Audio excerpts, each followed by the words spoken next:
El Paso goes by many names. Sun City, 915. We are known for history, culture, food, and art.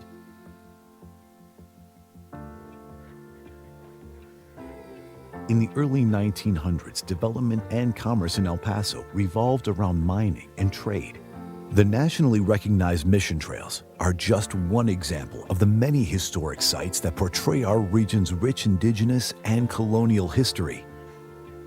Since then, El Paso has evolved, and so has its people.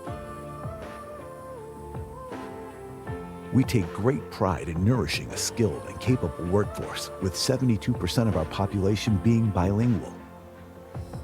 We stay competitive among other large U.S. cities.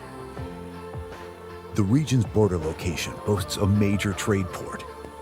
It allows competitive local manufacturers to produce at maximum capacity.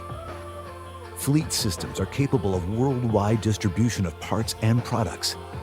Our state-of-the-art higher education systems are nationally recognized. The Texas Tech University Health Sciences Center El Paso, the nation's first comprehensive health sciences institution on the U.S.-Mexico border, provides students the opportunities to become doctors, nurses, and researchers. The University of Texas at El Paso offers 74 bachelor's, 74 master's, and 22 doctoral programs. Local government agencies and other economic development organizations help industries become established and expand in our community.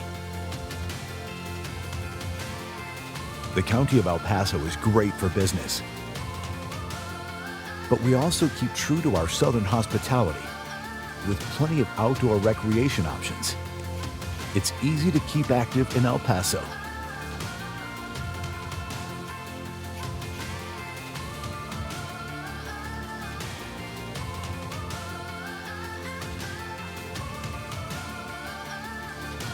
We are constantly looking for new industries interested in expansion. We want to offer our help and support in the process.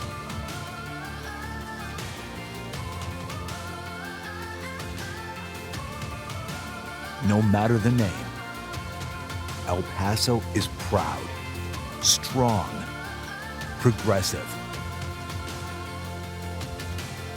We are El Paso.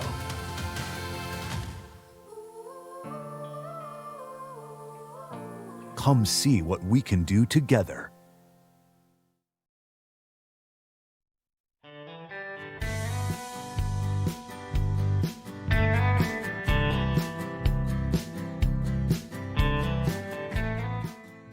You are watching the broadcast of the El Paso County Commissioners Court meetings. Commissioners Court meetings are held every Monday at 9:30 a.m. on the third floor of the El Paso County Courthouse, located at 500 East San Antonio in downtown El Paso. These meetings are open to the public. The meeting will start momentarily.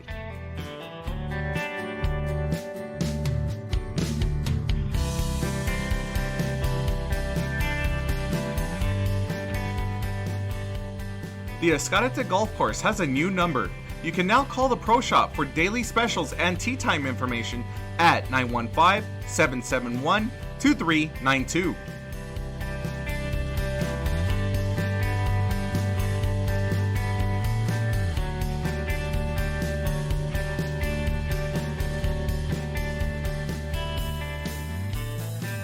The County of El Paso Public Works Department is offering sandbags at no cost or requirements to the public. The sandbags are outside of the facilities and are available 24 hours a day. The location of the county facilities are the following: the Road and Bridge Fabens Warehouse, located at 1331 North Fabens Street in Fabens, Texas, 79838. The Road and Bridge Canutillo Warehouse, located at 191 Canutillo Avenue in Canutillo, Texas, 79835. And the Road and Bridge Montana Warehouse, located at 14698 Van Lane, El Paso, Texas, 79938.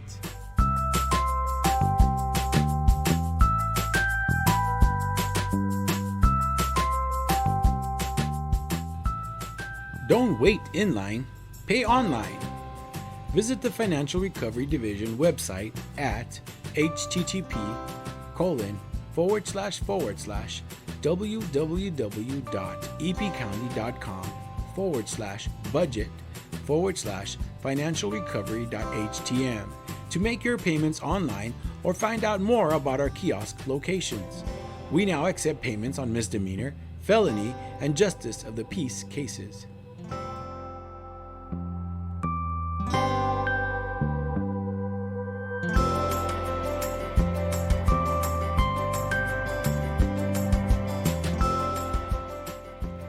You can now watch Commissioners Court meetings on YouTube. Go to youtube.com and search for El Paso County Commissioners or El Paso County, Texas. Subscribe to our channels to see our latest videos.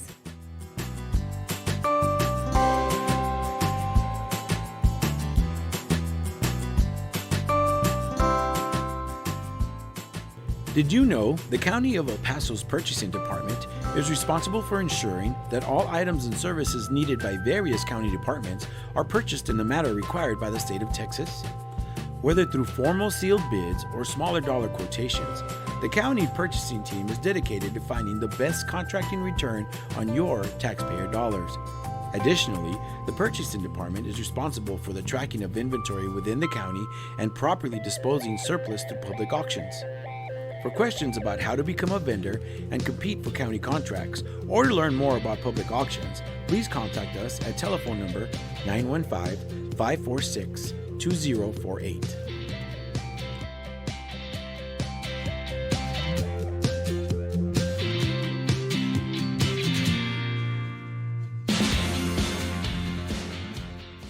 The 346th District Court Judge Angie Juarez Barril started the El Paso Veterans Treatment Court program in 2012 for veterans and active service members that have been arrested and charged with a felony or misdemeanor criminal offense. To be considered for the specialty court, the statutory criteria includes be a veteran or current member of the United States Armed Forces, including a member of the Reserves, National Guard, or State Guard, and suffer from a brain injury, mental illness, or mental disorder, including PTSD, or be a victim of military sexual trauma, all occurring or resulting from military service. Call Sylvia Serna, Veterans Program Director at 915-546-2119, or email her at sserna@epcounty.com for any information.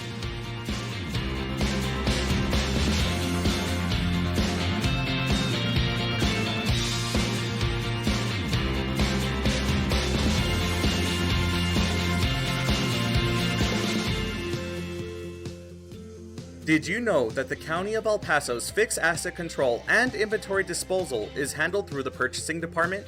Throughout the course of each business year, the county holds live public auctions to dispose of aged equipment, vehicles, furniture, and other items that are no longer needed. To find out about upcoming auctions or to learn more about the county's inventory disposal process, contact the Purchasing Department at telephone number 915-546-2048.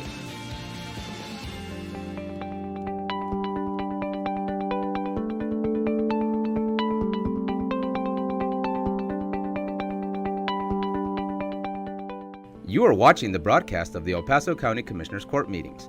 Commissioners Court meetings are held every Monday at 9:30 a.m. on the third floor of the El Paso County Courthouse, located at 500 East San Antonio in downtown El Paso. These meetings are open to the public. The meeting will start momentarily.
Good morning, ladies and gentlemen. Today is Monday, September 16, 2019. Commissioners Court is meeting in regular open session. Would you please rise and join us for the Pledge of Allegiance, followed by an invocation from Rabbi Levi Greenberg. Pledge allegiance to the flag of the United States of America and to the republic for which it stands, one nation, under God, indivisible, with liberty and justice for all. May be seated and thank you. Thank you, Rabbi. Before I do the invocation, I will do an act of charity, of goodness and kindness. Sovereign of the world, look favorably upon the county judge, the county commissioners, and all the people of El Paso County, and bestow upon us the joy of life, good health, and prosperity. Bless these distinguished individuals who have been chosen to make laws and decisions for the citizens of our county with wisdom and understanding in their noble pursuit of justice and equality. Jews in El Paso and throughout the world are currently in the midst of observing the Jewish month of Elul. In 2 weeks, we will celebrate the beginning of the Jewish New Year on Rosh Hashanah, and this month serves as a time for preparation through introspection and self-betterment. Throughout the month, it is customary to blow a shofar, a ram's horn, in a specified series of sounds. The simple sound of the shofar serves as a spiritual wake-up call to us all, a reminder that our existence on earth is for a divine purpose and goal, to make this world a better place by leading lives rich with meaning and guided by a moral compass, a life suffused with acts of charity and caring for others. Almighty God, give this honorable council guidance so that they will always be conscious of your presence and will strive to enact laws with honesty and integrity in accordance with your will. Grant us all the wisdom and understanding to appreciate that each and every one of us can play an integral role in perfecting our world. One action of goodness and kindness can set the tone for the entire day and serve as an example to everyone around us, inspiring others to increase in goodness and kindness, and thereby making our world a place of compassion, ushering in an era when peace and tranquility will reign for all. Now let us say, Amen. Amen. Rabbi, thank you so much for your friendship to our community and also to Commissioners Court. I know we have a pending presentation. The Rabbi has a really interesting approach to acts of random kindness that he's presented to the school district and to some private schools, and he's going to be presenting it to us. But his focus is sort of the macro of the root cause, that if you're being kind, it's very difficult to then have, cruelty or evil in your heart. And so if we could do that every single day and not just do that on a monthly or weekly basis, but teach our families and our children to give every single day, whatever it is. So it's more symbolic in nature, but his is much broader and in-depth as to what he wants to do. So I've welcomed that he do a presentation for us at one of our commissioners' court so that he can explain something that I feel is going to have a lot of impact. So Rabbi, thank you so much for that. Thank you, Judge, for those words and for the kindness that you have extended. I would just like to mention that there are representatives here from El Paso Community Foundation, and they are the ones that have taken this project and made it happen. So we thank them as well. Okay, thank you, Rabbi. Thank you.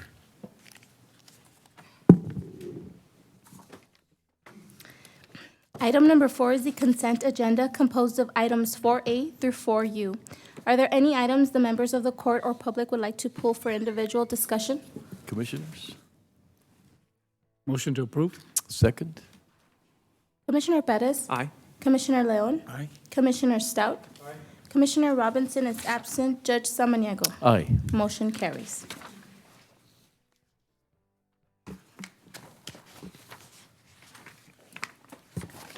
Item number 5, public comment. We have 2 guests signed up to speak today. Our first guest is Ms. Rose Lucero.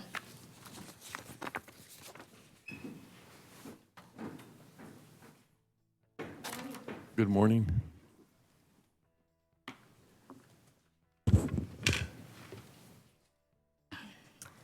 Hi, Good morning, Mayola. Judge Samaniego, Commissioners. Thank you for allowing us to speak before you this morning. My name is Rose Lucero, and I'm the president of the El Paso Executive Women's Lions Club. These are members of our club, Lion Yvonne Solis, Lion Adriana Rodriguez, Lion Maela Mejia, who you may know, Yeah, a little and bit. A little Lion bit. Chris Seelig. You may know the Lions organization as members in the community who are out sporting their yellow vests. We don't sport yellow vests, we wear purple scarves. So our club is a specialty club. We are almost 70 members strong, and today we have a special presentation for you. A few weeks ago, one of our Lion members, Maria Casares, was approached by an organization called Stars of Hope. And Stars of Hope started about 15 years ago. Over 600,000 volunteers have participated with Stars of Hope over the past 15 years. And it stems from the New York Thanks You Foundation, which was born out of the acts of 9/11. Our member, Maria Casares, was contacted by a member of Stars of Hope after the shooting on August 3rd that took place here in El Paso.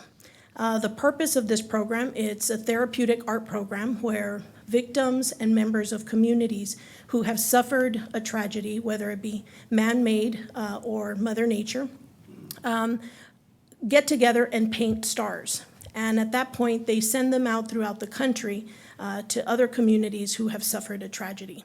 So today we have Stars of Hope for you, Judge Samaniego, and each of the commissioners. Now I have to tell you that not everybody is a Pablo Picasso.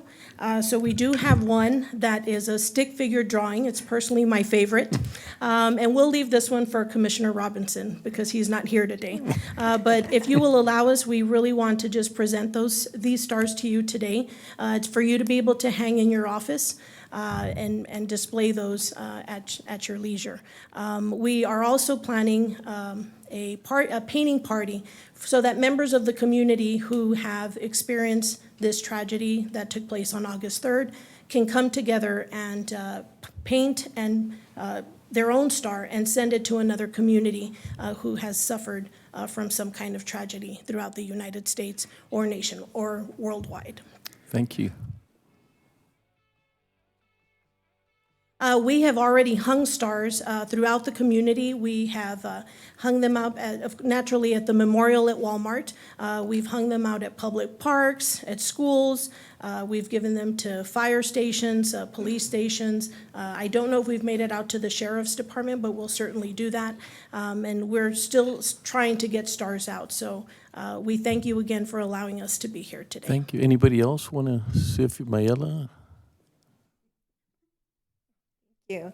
I just wanted to let you know that this is just one of the projects that my Lions Club partakes in. So we did receive a box of 50, or how many stars? 100 stars. So we had a star hanging party on a Saturday morning at 9 a.m.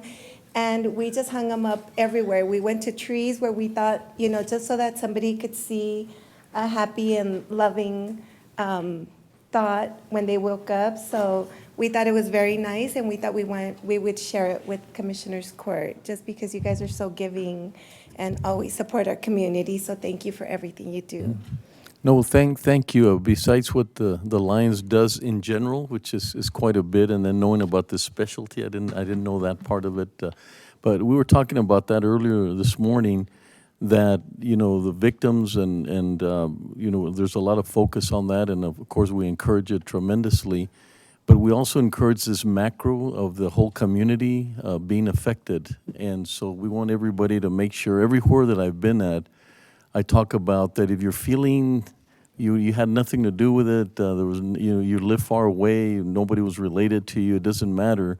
Our community somehow was violated, and we're going to feel that sense of insecurity and depression a little bit and so forth. And so when we do the macro community thing, or sending things like to Midland from a macro perspective where everybody is included, I think that's very powerful, and I thank you for that. So I don't know, commissioners, any comments? Or hey, Commissioner Robinson? No, well, we thank you. Thank you so much for what you're doing, and obviously we encourage that, and whatever more that we could do to support any of these initiatives. Thank you. Thank you for your time. Thank you.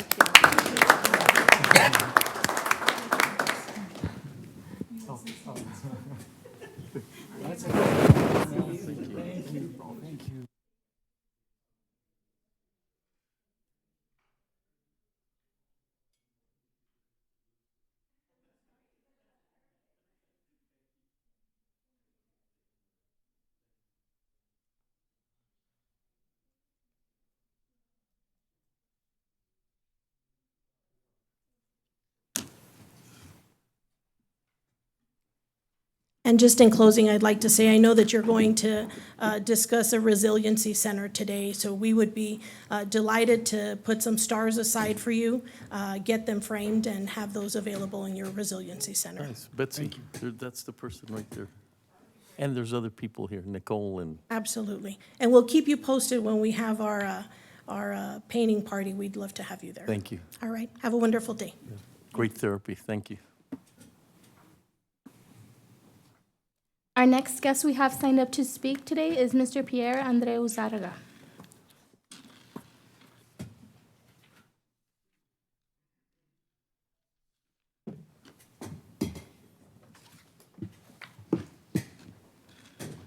Buenos días. Buenos días. Good morning.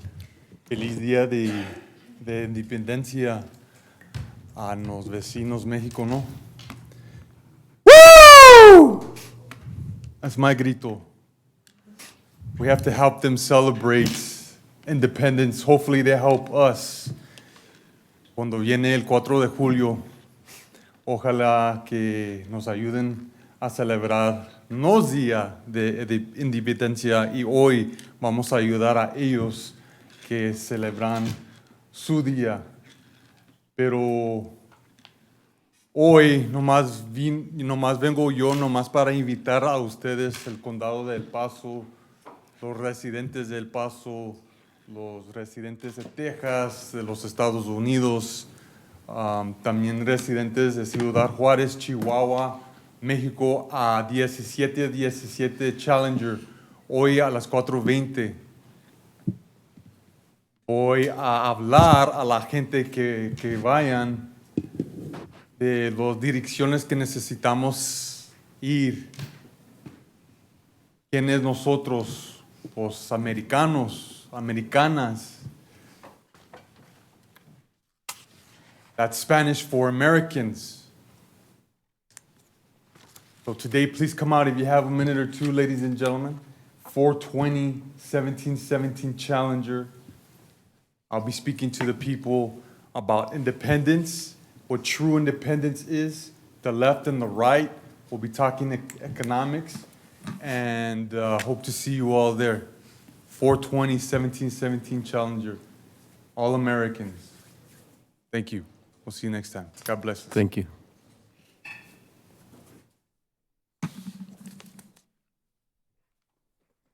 Item 6A, presentation. Receive a presentation from the El Paso County Fair Association and the El Paso County Parks and Special Events Department regarding the annual El Paso County Fair to be held September 19th to September 21st, 2019.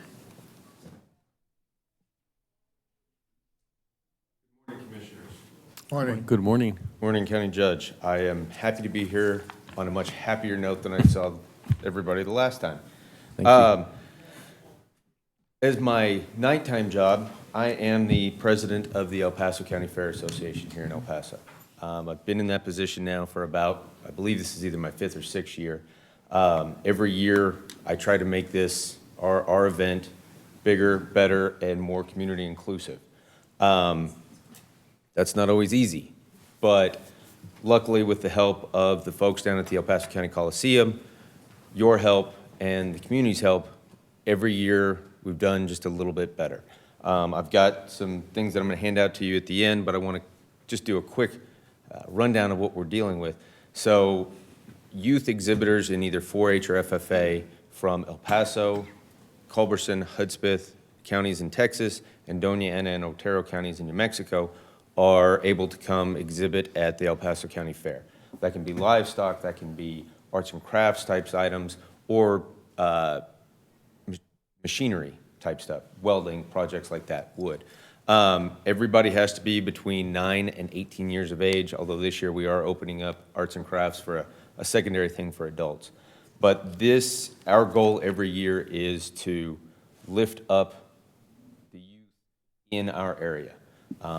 I'm a proud El Pasoan, so I always say that El Paso is sort of the star of the area. We're the bigwig around here. So I say everybody comes to El Paso to come to the big city, so to speak. What we do is we provide scholarships. We have a scholarship contest every year that we hand out scholarships to all age groups. For secondary education, whether it's college or trade school. We also have at the very end an auction. And normally that's a lunchtime auction on Saturday, and it's usually really hot and not a whole lot of fun. But this year we have worked really hard to change it to a nighttime auction Saturday night. And we're going to be inside the Coliseum. Normally we're out in a tin barn, but our last event will be inside the Coliseum. And I think we've had this planned, it's been in the works, and I think now more than ever, bringing the community together to do something happy is, I'm just so happy that we thought of something to do after the tragedy that befell our entire community. So I'm inviting each of you out there. What we've done is we've sold tables this year and seats, but we are donating a table to Commissioner's Court after all the work you guys have done to help us every year. We have donated a table, so if y'all would like to come, the tickets are free. It's going to be a steak dinner from Cattleman's Steakhouse, and then after the dinner, we'll have the auction for all the youth exhibitors who were winners during the show. They will come through, and each item that is quote-unquote sold is really a donation to the kid to continue their advancement in the agricultural process or to use for college if they so wish, depending on their age. So, we're asking, what we've decided this year is that everybody, we've sold the tables for $500, seats for $50, but if somebody who purchases a table or a seat spends more than the table or the seat cost, we will write off the dinner so that all the money goes to the kids and not just to repay us as the association. We work every year to try and make kids' lives better and get them as much money as we can, because we want them to continue working and to realize that the work they have put in is worth it. So if you do come out, I would ask that each of you throw on your cowboy boots, throw on a pair of jeans, come have a good time. We're going to have a concert afterwards. 2 bands that started in El Paso, the Abe Mack Band, will be opening. And then the Dirty River Boys, who are very near and dear to my heart since I grew up with their lead singer, Nino Cooper, here in El Paso. They're now making it big in Austin, and they have agreed to come back to play this show for us. And so it's going to be a really, really good time. I would ask each of you to come out. Let me treat you to a steak dinner. Let us show you what we've done to make this as big an event as we can every year. Got to have a midway out there. We're going to have a really good time. And so with that, I'll hand out some invitations, if I may approach, and some flyers that show you guys when everything is. Doors open at 5 o'clock on Saturday night for registration, and then dinner will start at 6. The auction will start about 6:30, and then we'll try and get the bands kicked off about 8 or 8:30. So unless there's questions, I'll hand out the invitations and the flyers. Well, Mr. Darnell, this is, what timing? As you said, El Paso needs to show our generosity or, for the families, and at the same time, the community as a whole needs to move forward in our youth, and what a great program. So I know we'll be very, very supportive of your program. Thank you, Mr. Darnell. I will tell you on that note, normally I give an off-the-cuff speech to kick the event off, our auction off. This year, I spent a few moments putting some real thought into this, because I think the kids of El Paso, the youth of El Paso in the surrounding area, I think they need something to say. We're going to be okay. Absolutely. Life will never be the same, but we're going to be okay. And I think that this is important to show the youth that we as the adults will not be beaten. They need to keep working, and one day they can lead this community. No, thank you for that. We're the role models right now, and they're looking at us to see how their future's going to turn out, and so thank you. Appreciate May I that. approach to hand out the invitation? Absolutely. Thank you. Hey, Yes, ma'am. the livestock show actually starts Thursday, correct? Correct. Well, Wednesday, rabbits and chickens will be, or poultry and rabbits will be shown. And then we get them out because they have a tendency to die. So we try to keep them in and out of the heat as quickly as possible. The animals will check in Thursday, the other animals. Friday will be all-day showing. So if you want to come out on Friday, you're more than welcome to see these kids in action. Start with pigs and then sheep, goats, and cattle. And then Friday night, I believe the community, or the county will be putting on sort of a community event with Ballet Folklorico and some other local groups. The Midway will be out there, food trucks. So I plan on taking my kids out Friday night, having a good time. And so that'll be a good time. That'll be a lot of fun if you guys want to come out twice. And then Saturday night will be the actual, we're calling it now like a gala and auction. So Veronica, you're right behind with a big smile and ready to come up. Veronica Myers, Parks and Recreation Director. We're very happy to be part of this event. I think it's really a county show. And on Friday night, we're going to have a inflatable rock climbing wall and a gyro chair, spinning gyro chair. We're going to have ballet folklóricos, mariachis. So please come out and support the kids, whether it's a Friday or Saturday night or both nights throughout the weekend. Come join us. Come support the kids. Thank in you. the county. If you're behind it, Veronica, that's a good sign. Thank you. Veronica and Ms. Keller have been instrumental in making sure that we really could keep pushing forward. So, thank you so much to the county for giving us the access to these two women who are much smarter than me and are much better at doing this than me. I'm just the pretty face, I guess. Okay. You had to throw that in, didn't you? Thank you. Appreciate it. And Judge, I always remind you all, but if you could go out like on Friday during the day and you see these kids who have raised these animals and cared for them, and then they have to show them, it's very impressive, the ethics of our youth, and it's also like part of the core culture of El Paso. Thank you. You had me at the free steak. You gotta start big.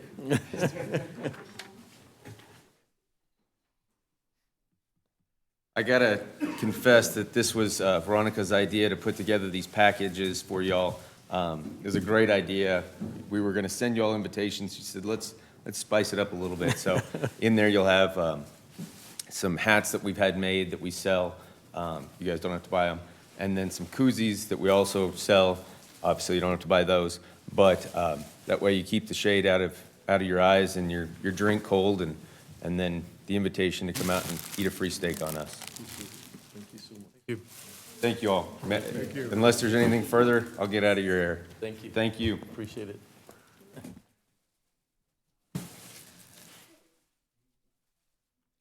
Thank you.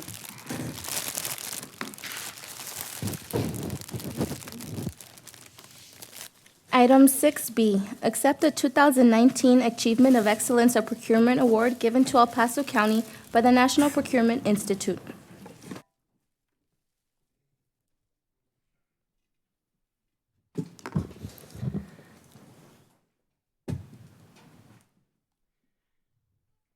Deborah Correjo, County Purchasing Agent. Normally, I'm up here asking you to approve something. Today, Yes. I'd like to ask you to accept something, although we're going to keep this in our area as motivation. Change is hard. It is really hard. It's scary in the beginning, messy in the middle, but in the end, if you do it right, it's very much worth it.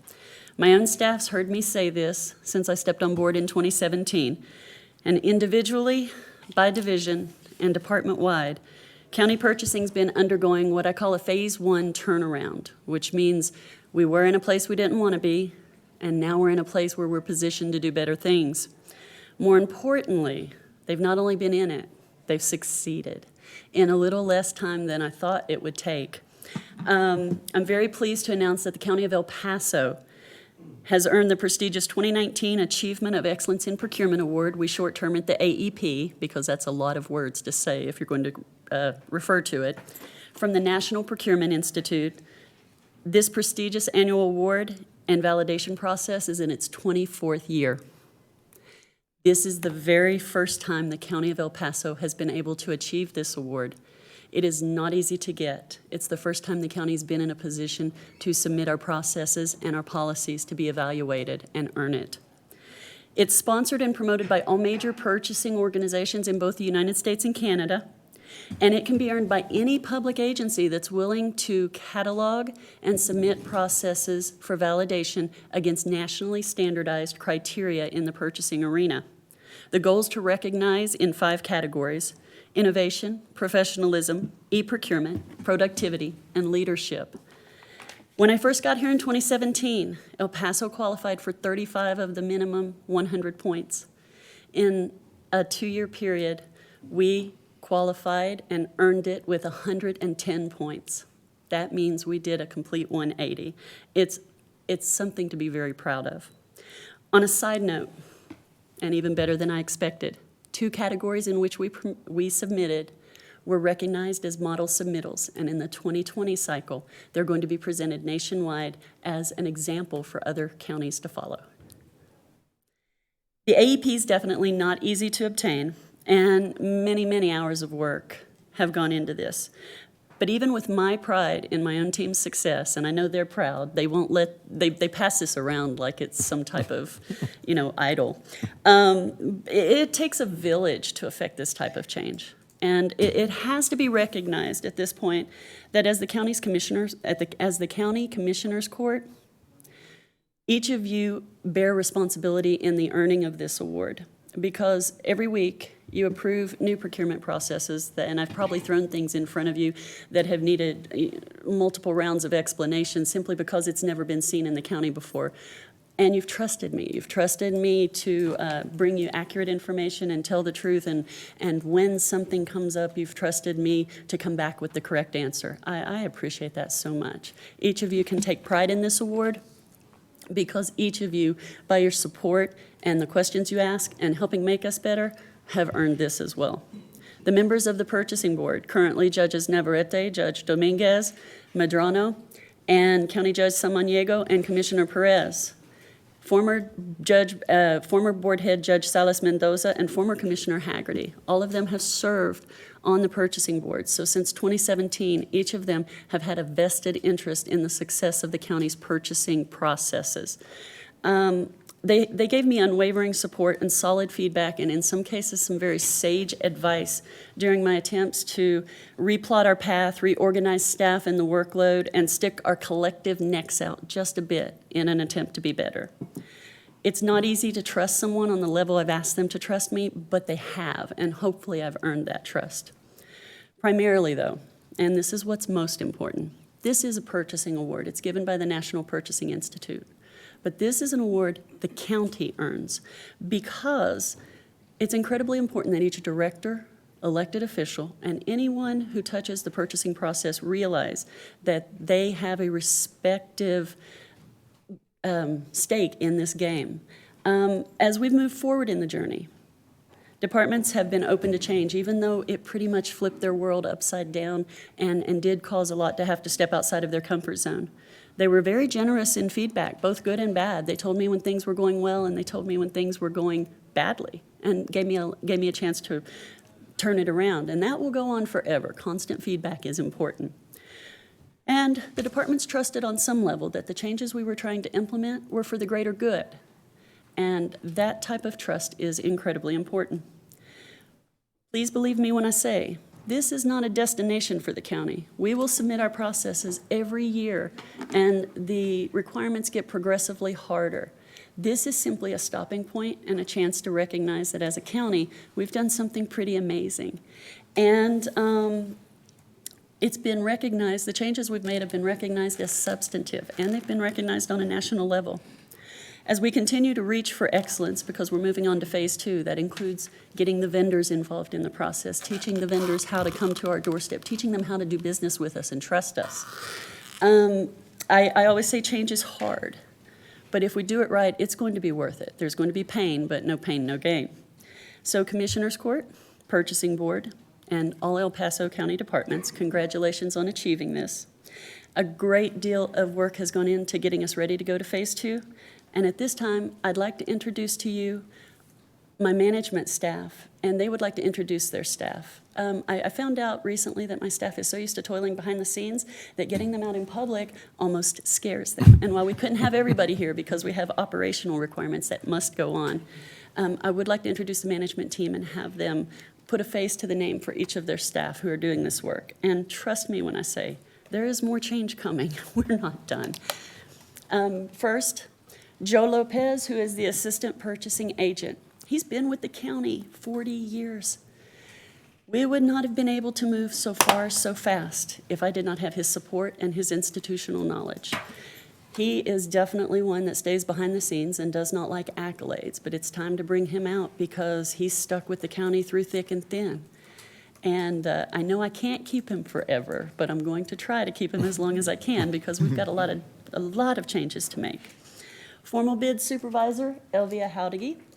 She's been with the county 11 years, and she's recently taken over 2 divisions. We're starting to streamline our processes. So now she's basically going to run all the purchasing and all the formal bidding, so low dollar and high dollar.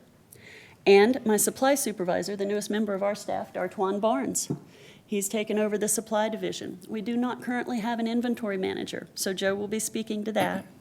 But Dartwan has done some amazing things with our supply department, and our performance metrics are coming down. I'm really pleased with this staff, and I just wanted to take the time to let you see the people that have actually done the work. And with that, I'll let Joe step up and introduce. Good morning. Joe Lopez, Assistant Purchasing Agent, County of El Paso. I have the pleasure of introducing our inventory division. They have the displeasure of having me as their supervisor right now until we fill that position. They're a great staff. We're undermanned. They track about 92,000 items for the County of El Paso with 4 people, 5 when we're at full staff. They do a lot of work, and we're lucky to have them all. At the end there, we have Robert Pedregon. He is our inventory liaison. He's the one that gets the items on the agenda and working with the departments on transfers and any inventory issues. We have Martin Chavez. He is one of our inventory analysts. Well, they're all jacks of all trades at this point, you know. They go in wherever they need to be, whether it's transfers, whether it's auctions, whether it's helping people find things. And then we have Rafaela Lopez, who we hired her just because she had a great last name. She is also one of our inventory analysts and is an asset to our group, and out working himself to death right now is Victor Monades, our newest member of the inventory staff, and he is doing great things, and I'm proud of all of them.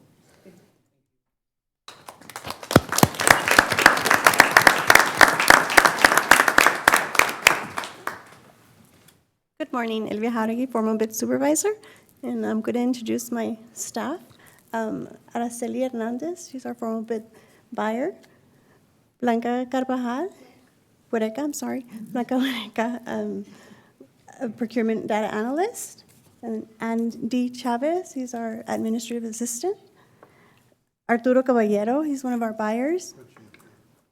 Patricia Williams, she's one of our buyers as well. Albert Lopez, buyer. Oscar Avila, he's a procurement data analyst as well. And Isela Moreno, I'm sorry. Isela Moreno, she's one of our newlies. No, I'm sorry, she's one of our new staff members. And also not with us today is Berna Ruz. She's absent today, but she's part of our buying section as well.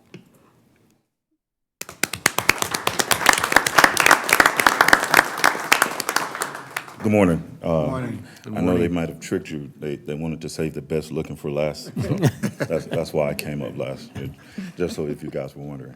I'm Dartwan Barnes, the new supply supervisor. My staff isn't here because they're the faces that you guys see, delivering the boxes, doing your prints, and taking care of the mailroom.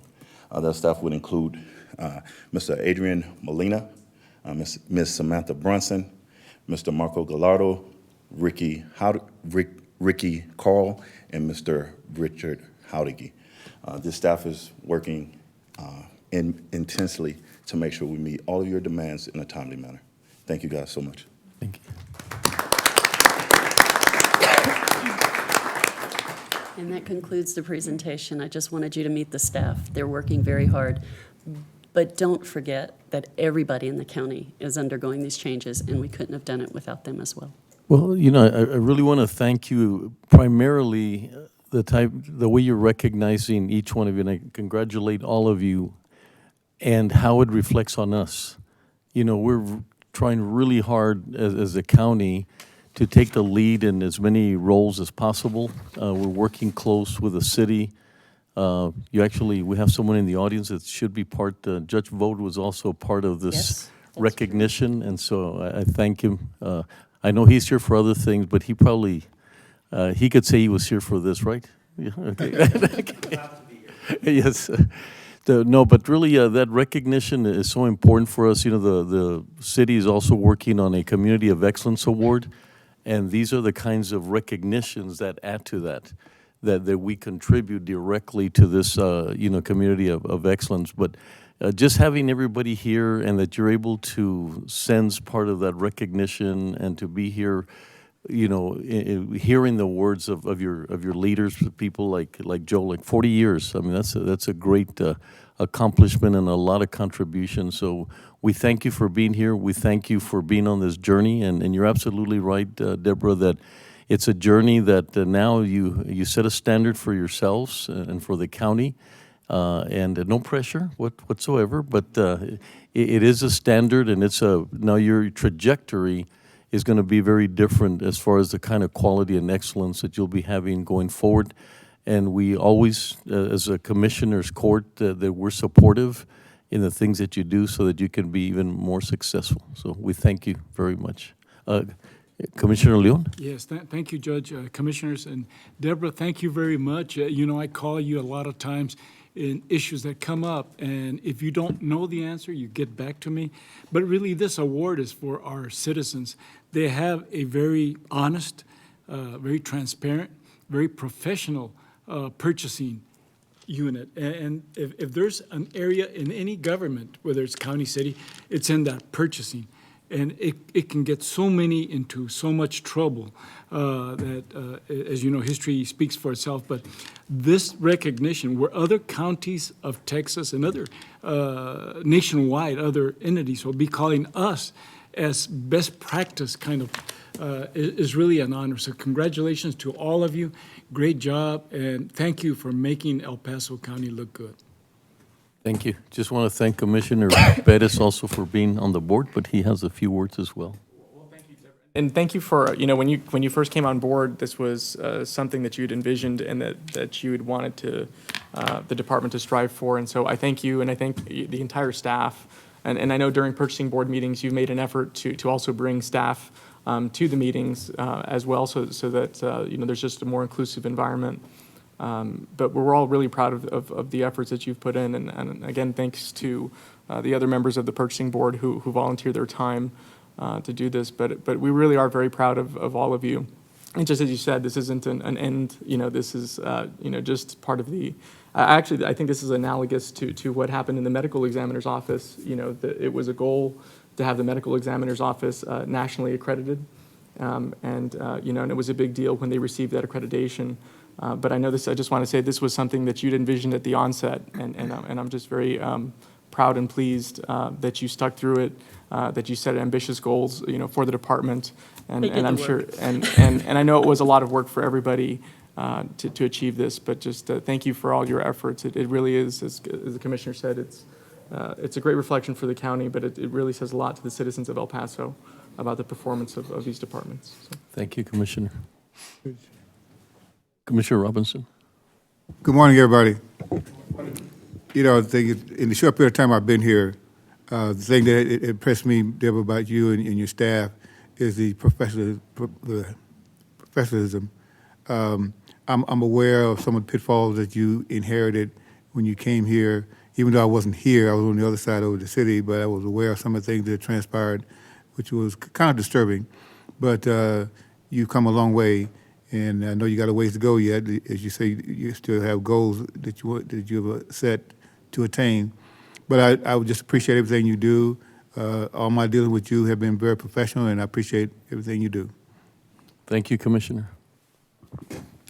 I will tell you congratulations as well. You know, I'm very proud to be sitting here and listening to you and how you talk about the changes that you've made, your plan that you have instituted, that everybody is working on, and this is part of that plan. So you know, each and every one of you, thank you so much for the time that you spend, the way that you represent the county. You know, it's great to see these amazing things happening within our departments, and so a really heartfelt thanks to you all for everything that you do. Thank you, Commissioner Stout. Thank you very much. Thank you.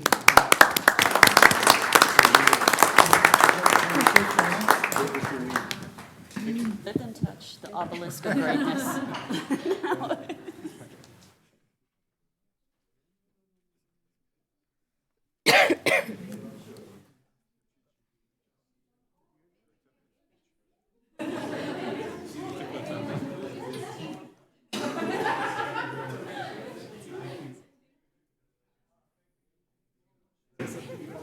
I'm not on your staff. I do, yes. You never know. I'm just kidding.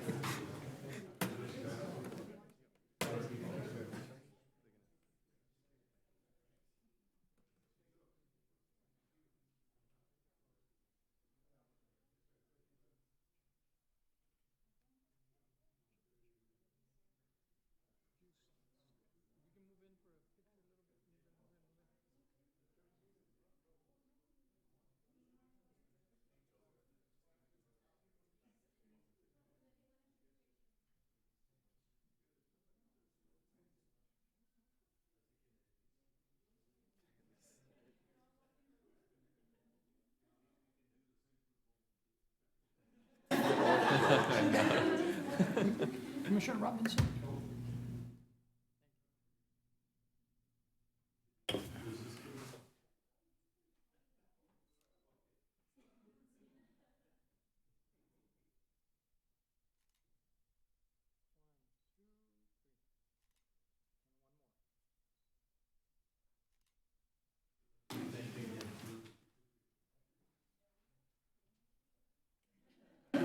Okay.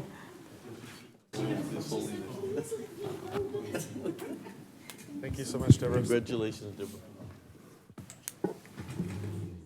Bruce and I are actually celebrating together. Item 6C, receive a presentation and discuss the monthly report from the Council of Judges.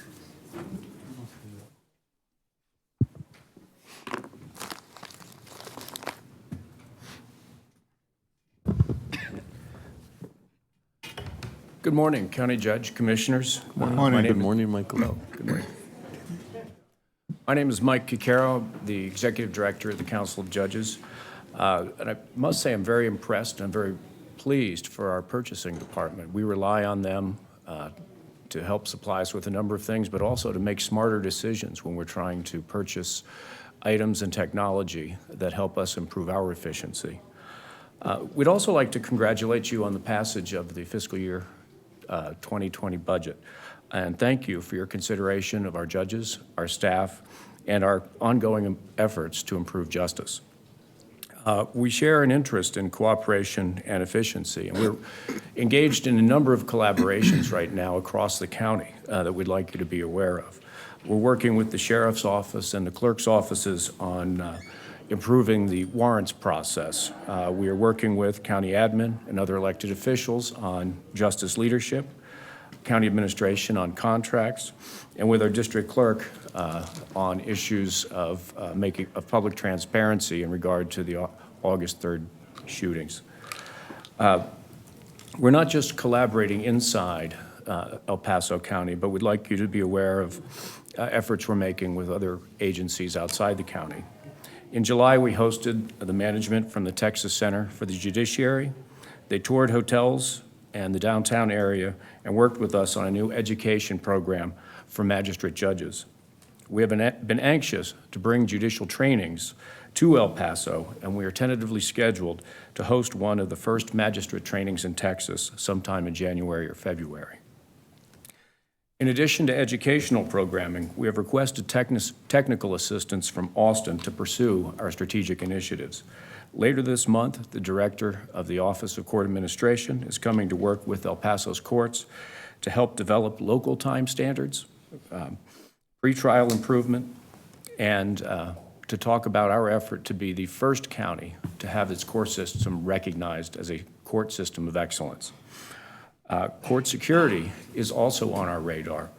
We expect that in October, the Office of Court Administration security consultant will come to El Paso, or return to El Paso actually, to do a full assessment of the security in our courthouse. Last, I would like you to be aware of some of our upcoming issues that the Council of Judges will be considering. We will be taking up a resolution requesting the creation of a Justice Leadership Council, which Joel Bishop, Amy Lechuga, and I have discussed with you in prior meetings. We will also be considering the new council operating guidelines and continue review of our jury management data. With that, I conclude my report. Ask if you have any questions. No, just want to thank you for the relationship that we're having and being able to discuss some of your challenges and things that we need from you.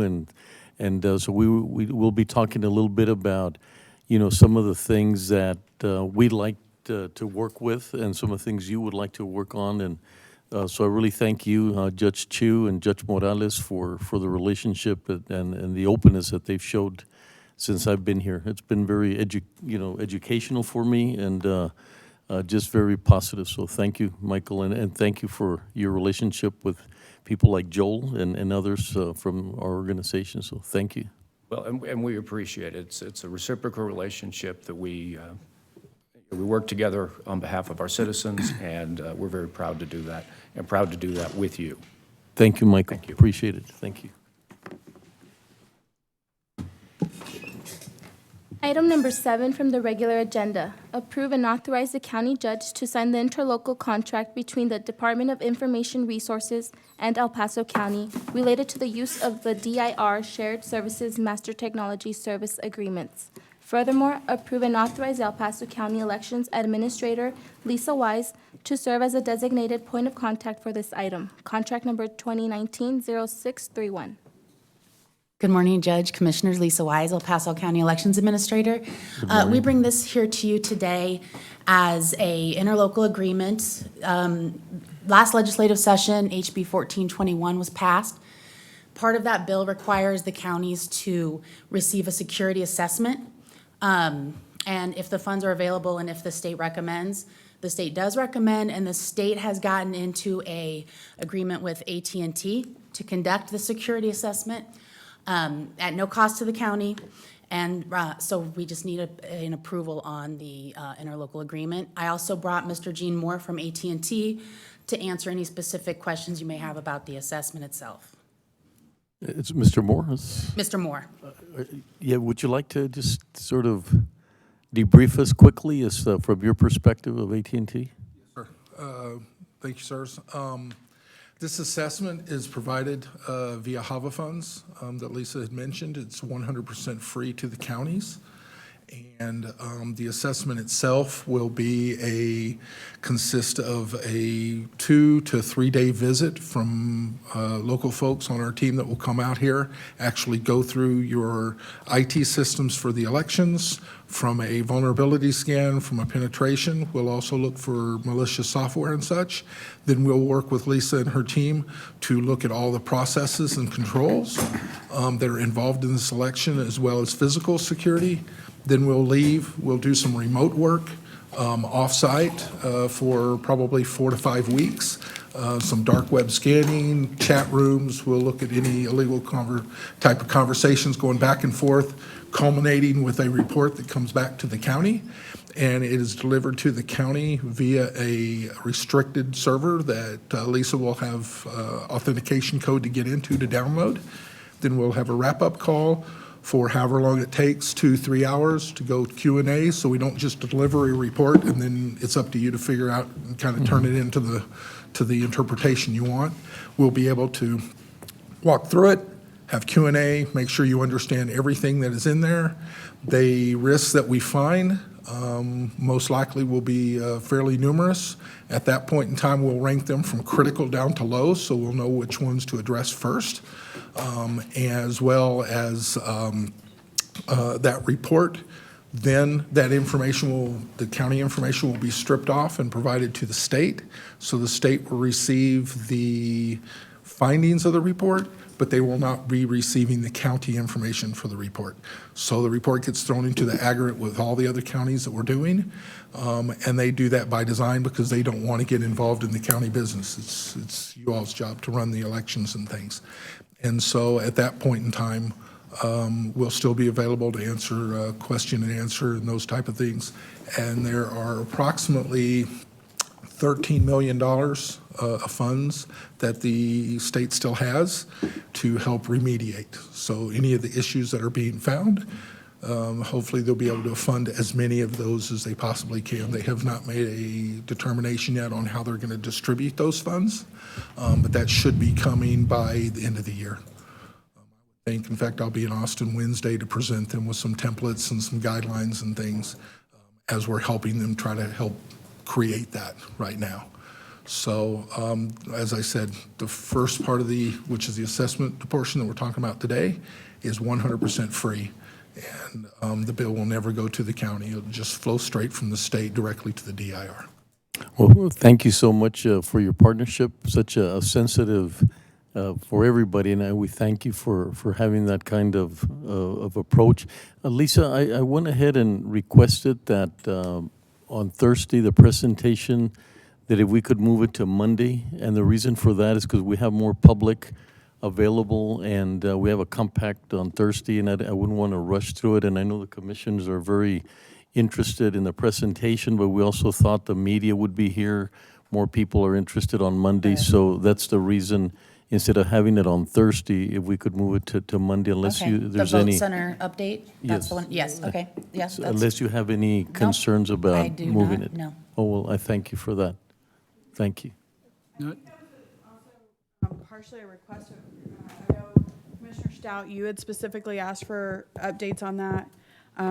But from Thursday to a Monday, is that any concerns for any member of the court? That's fine with me. Well, thank you, Commissioner Stout. Yeah, we just thought it'd be more public, and the public is very interested in what we're doing in respect to elections, so I think it'll fit in properly. Commissioner Leon? And I was just going to move for approval. Christina, is that a two-prong approval on this? I so move. Second? I just have a question. Oh, I'm sorry. I just want, one concern, I guess you definitely will touch on that as far as cybersecurity.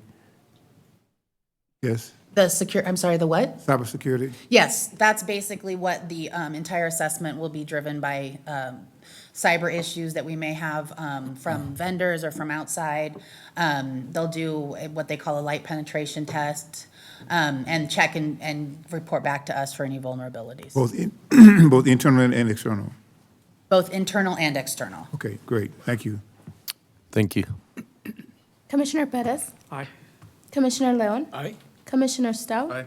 Commissioner Robinson? Aye. Judge Samaniego? Aye. Motion carries. Thank you. Thank you, Lisa. Great work. Thank you. Item number 8, County Administration.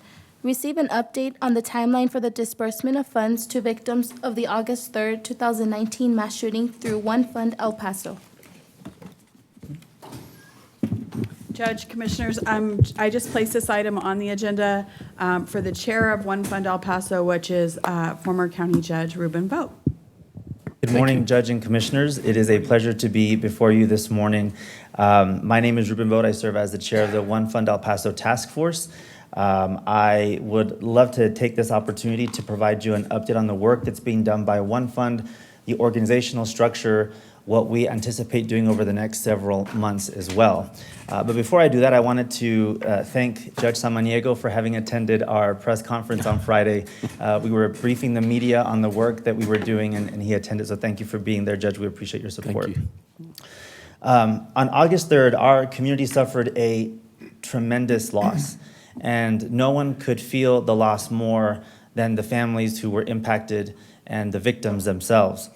But true to El Paso's form, everyone rallied behind one another, we supported one another, and we felt the love. And in part of that, we have the El Paso Community Foundation, which is led by Mr. Eric Pearson, who's here with us today, and the Paso del Norte Community Foundation, which is led by Ms. Tracy Yellen, who's here as well. Both of the foundations that afternoon on August 3rd set up separate victim relief funds to allow for individuals to donate funds to the families that were impacted. Shortly thereafter, Bless you. Shortly thereafter, both foundations came together and thought that it would be best to combine both funds in order to make it easier for individuals to be able to donate, but also for the disbursement and the management of those funds down the road. To facilitate the process, the foundations have designated Stephanie Carr as the coordinator for One Fund El Paso and have engaged the expertise of the National Compassion Fund. The National Compassion Fund is a national nonprofit organization that unfortunately has the task of working with communities like El Paso who have suffered a mass tragedy. They've worked with 13 other communities across the country, to include Orlando with the Pulse nightclub shooting, Las Vegas, and Santa Fe after the shooting here in Texas. And so it is sad that an organization has had to be established to do this work, but we are incredibly grateful to have them providing us their guidance and best practices as we go through this process for our community. Part of making this process as successful as possible means involving the community. And to that end, Stephanie Carr, along with the National Compassion Fund and the two foundations, have established a task force. As mentioned earlier, I serve as the chair of the task force, which is made up of leaders from the county, and we're very grateful to have Ms. Keller serve on our task force. Thank you for loaning her to us during this process. Leaders from the city, the behavioral health experts, attorneys, victim advocates, and many others, as you'll see on my right-hand side of the screen. Adoption of the recommendations that we are putting together in terms of distributing these funds will come from the task force. So our main goal is to provide recommendations, which are then funneled up to a board. That board is led by Nicole Farini, who serves as a Chief Resilience Officer for the City of El Paso, and she's also joined us here today. Thank you, Nicole, for being here. So what has the task force done to date? We've met 3 times. During the second meeting, we specifically sat down with the National Compassion Fund to evaluate how we were going to be able to establish a framework for who would be eligible to receive the funds that we've received thus far. There were 2 important questions. 1, who is eligible? And 2, what are the criterias for eligibility? So far, in our draft protocols, in order to be eligible, you had to be at the Walmart, their parking lot, and at the Sam's Club and their parking lot. In terms of the categories for eligibility, anybody that was at those locations, and if you are a family member who had an individual that was killed that day is eligible for funds. Anybody who was injured as a result of the shooting and was hospitalized is eligible. Anybody who was injured and sought outpatient services, so at a hospital or at a clinic or at a doctor's office, and anybody who might have been witness to the attack or the aftermath and sought mental health services. So those are the 4 areas that we are targeting for individuals and can be eligible for the funding. Now, each category I just mentioned represents a different level of funding.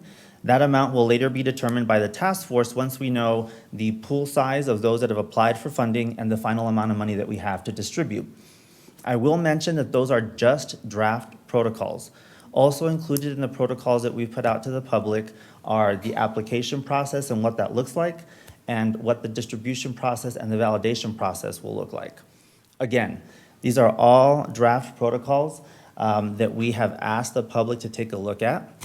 You can actually find that information on the National Compassion Fund website. So aside from providing the Commissioners Court an update today on the work that has been done and the fund, part of our work is also to inform the public. And so we're asking the community to do two things when they go to the National Compassion Fund website, which is on the screen. Number one, for victims or family members that might have been impacted, there is a contact form on the website, and we're asking them to fill that out so that we know who may be eligible for these funds. If you think you're eligible, please fill out that contact form. You can also call the National Compassion Fund if you don't want to submit something online. They can help guide you through that process.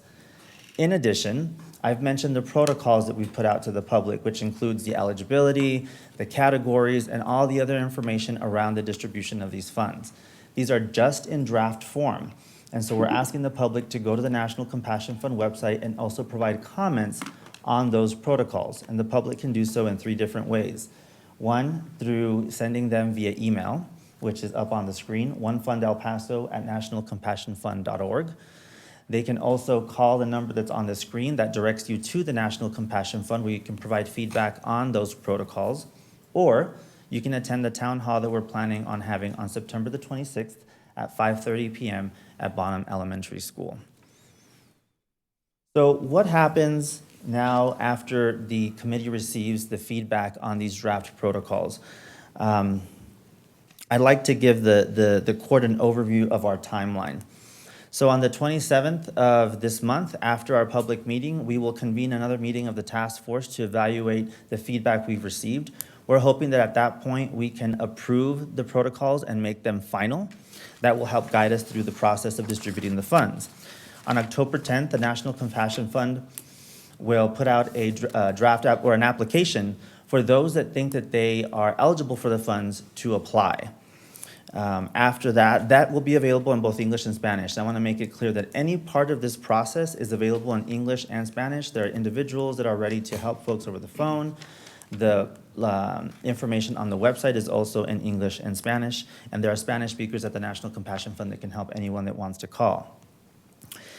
Donations will be accepted to the fund through November the 25th, and we've extended that in order to allow for businesses and community members who still want to donate to allow to do so that that fund grows to as large as it possibly can to help our families as much as we possibly can. At that point, after a 30-day window of having the application period open, the task force will convene again to recommend the final distribution plan, and we hope that the distribution process will start on December the 16th.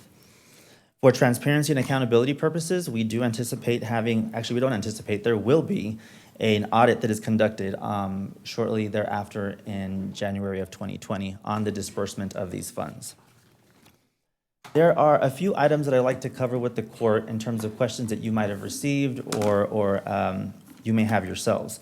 To date, the foundations combined have about $6 million in the fund. We anticipate that that will grow to maybe around $7 million between now and the November 25th date. 100% of the funds will go directly to the victims and their families. Any administrative costs that might have been incurred through this process will be picked up by both foundations. So any money that has come through the doors for the victims will go directly to them. In terms of the funding that will be distributed, they are considered gifts, and there are no strings attached to the gift that is being given to the victims and their families. We feel like they are best suited to make the decision around what that money should be spent on. And any funds received from other sources will in no way impact our decision-making for distributing these funds to the victims and their families. In addition, the funds will be distributed equally, regardless of a victim or their family member's nationality. And I want to ensure that there have been many questions about the process and why it's taken some time to get some of these funds out. I want the court to know that some funds have already been released to 48 victims and their families. That encompasses the 22 families that had a loved one that was killed, and 26 individuals that were injured. That pool of 48 has been verified by law enforcement, the DA's office, and we're very comfortable with that. At the end of August, the FBI worked to distribute $1,500 to that pool of 48. The first week of September, we distributed another $1,500 to that same pool. On Friday, we authorized providing $2,000 in the first week of October, and then we will determine what the distribution amount will be for that first week in November. We could increase it or decrease it, and again, we're open to feedback on that. So between the end of August and early November, we will have distributed around $336,000 to that pool of 48. We understand that our pool will grow significantly because there were a significant amount of individuals that were in the parking lots and in the Walmart and Sam's. So we anticipate we're going to be giving, providing money to many more individuals and victims. This is just an initial start for those that were impacted. To touch on the process itself, there's a reason why it's important that there be a process to begin with. Number one, we wouldn't have these funds if it wasn't for the generosity of the community, and we have to do right by the community. And I think that that means ensuring that the public has a say in the distribution process. Number two, families are unfortunately, as many of us probably know, complicated. We can't just cut a check to one individual. Do you give it to the eldest child? Do you give it to the spouse? Is there a will in place? Does a will need to be created? Do we have to create a trust for a minor child? So there are many legal issues involved with providing funding to a family. And we've heard that from other communities that have been through this process, and we're seeing that here now. Third, there are some families that may be receiving public benefits. We don't want to in any way provide any funding that could be considered income, which would then impact their eligibility to receive SSI or TANF or other public benefits. And four, we want to avoid any issues with fraud. And that's incredibly important. And we've been cautioned again by other communities who have gone through this process that they've received calls from individuals in other parts of the country who are trying to tap into the funds that they've been able to amass for the victims. And so we don't want that to happen. We want to protect this because it's important for El Paso and for the donors and for the victims. So lastly, I do want to thank the task force for the work that they're doing and the board for the work that they're going to be doing. As you can imagine, this is not at all an easy position to be in for us. No one wants to get a call to serve on a committee that is asking that we help distribute money to our community members who've been impacted by an unnecessary event that has occurred. But we are dedicated to the process and we're dedicated to the work that needs to get done. Again, because it's important for El Paso in terms of our healing ability to distribute these funds. It's important to the victims and it's important to the donors who have so generously donated to this, this situation. Again, I want to encourage those that are listening or watching to please go to the National Compassion Fund website. For victims and families, fill out the contact form and the draft protocols are available for comment. And the wider community, we invite you to provide feedback on those draft protocols as well. And so with that, I know it was a very lengthy update, but there's a lot to share with you all. And I'm happy to take any feedback or questions that the court may have. Well, thank you specifically for your leadership, and Nicole and Debbie and Tracy and Eric and Betsy. We feel very proud that you represent the county, so thank you so much for that.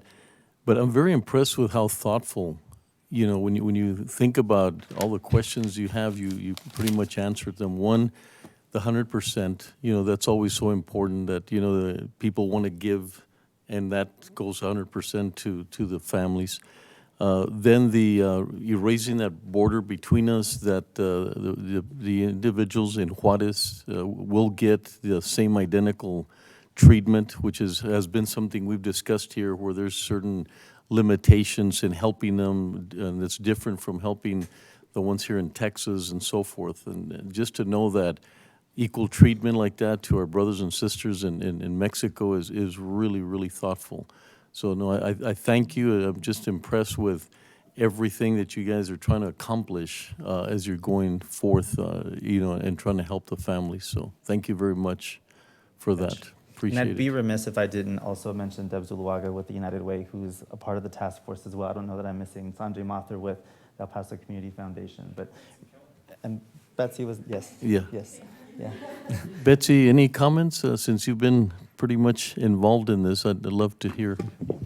No, Judge, I think Ruben covered it all. It's been both an honor, yet that call that you, as we mentioned, you wish you didn't have to do. But the thoughtfulness and then the guidance. National Compassion Fund has been really phenomenal to work with. And it's been great having someone, as sad as it is that they have experience, is just horrific that they have experience, it really has helped because it's such uncharted territories for all of us. And so it's been a really great resource. And then also the two funds working so collectively together has been really just impressive. It's really been all about our community, and I could not be more proud. Mm-hmm. Well, thank you. Thank you, Betsy. Thank you, each and every one of you, for everything that you do. Commissioner Leon? Ruben, I know we may have touched on this earlier, but there was one family from Chihuahua that called my office a couple of weeks back. At that time, he was still in the hospital, and it was going to be going into physical therapy. I know you've distributed $1,500 and $2,000. Are families in those types of situations being helped where they need that funding now and maybe a little bit more? And so that was a discussion we had actually on Friday, Commissioner. We know that there are some families that need to pay their mortgage, and we have attorneys with Texas Rio Grande Legal Aid, another amazing partner who's actually helping us distribute the funds that we're putting out every month between now and November. And what we're hearing is sometimes maybe the mortgage companies don't want to help families who couldn't meet their payment for the month. And so that is one of the reasons why we've increased it to the $2,000. Could we increase it a little more? We are definitely open to that feedback. We also want to be mindful of the fact that we want to safeguard the fund from any potential view of impropriety in any way, or that we're, giving out too much money too soon, which, I know that the real issue is that we need to get it out faster. And we've been told by National Compassion Fund that we're moving quite quickly in comparison to some of the other communities. We have been in touch with all of the families that I mentioned in that 48 universe, and so that money's been made available to them. We have not heard yet of others that may need additional assistance, but again, in any way that we can help, we want to. We would make any increase to the disbursement universal. We don't want to give, one family 5,000, another 2, and so I appreciate the feedback. I can go back and make sure that I talk to the foundations who are working very closely with the families to see if that's still a specific need for that family. But we're hoping that what is being provided now is helping at least, helping the families get by in this time. Okay, thank you. Thank you. Thank you once again, Ruben. Appreciate it. Thank you all very much. Have a good afternoon. Thank you. Item number 9, discuss and take appropriate action authorizing the allocation of funds for the establishment of the El Paso Resiliency Center to aid the victims of the August 3rd, 2019 mass shooting in an amount not to exceed $100,000. Funding is available in CP Improvement 01 Miscellaneous and General Fund G Admin Operations Contingencies. Judge, Commissioners, last week I brought you an item to discuss using county facilities for the Resiliency Center. And we would like to use the area at the Family Youth Services Center for establishing the Resiliency Center. This is a partnership with the City of El Paso and United Way of El Paso. So the way the program works is United Way of El Paso would become a sub-grantee of a VOCA grant that the county currently has. I've discussed this with the district attorney. He's extremely supportive of this and was willing to do whatever we needed to do to make that work. We're still working through those details.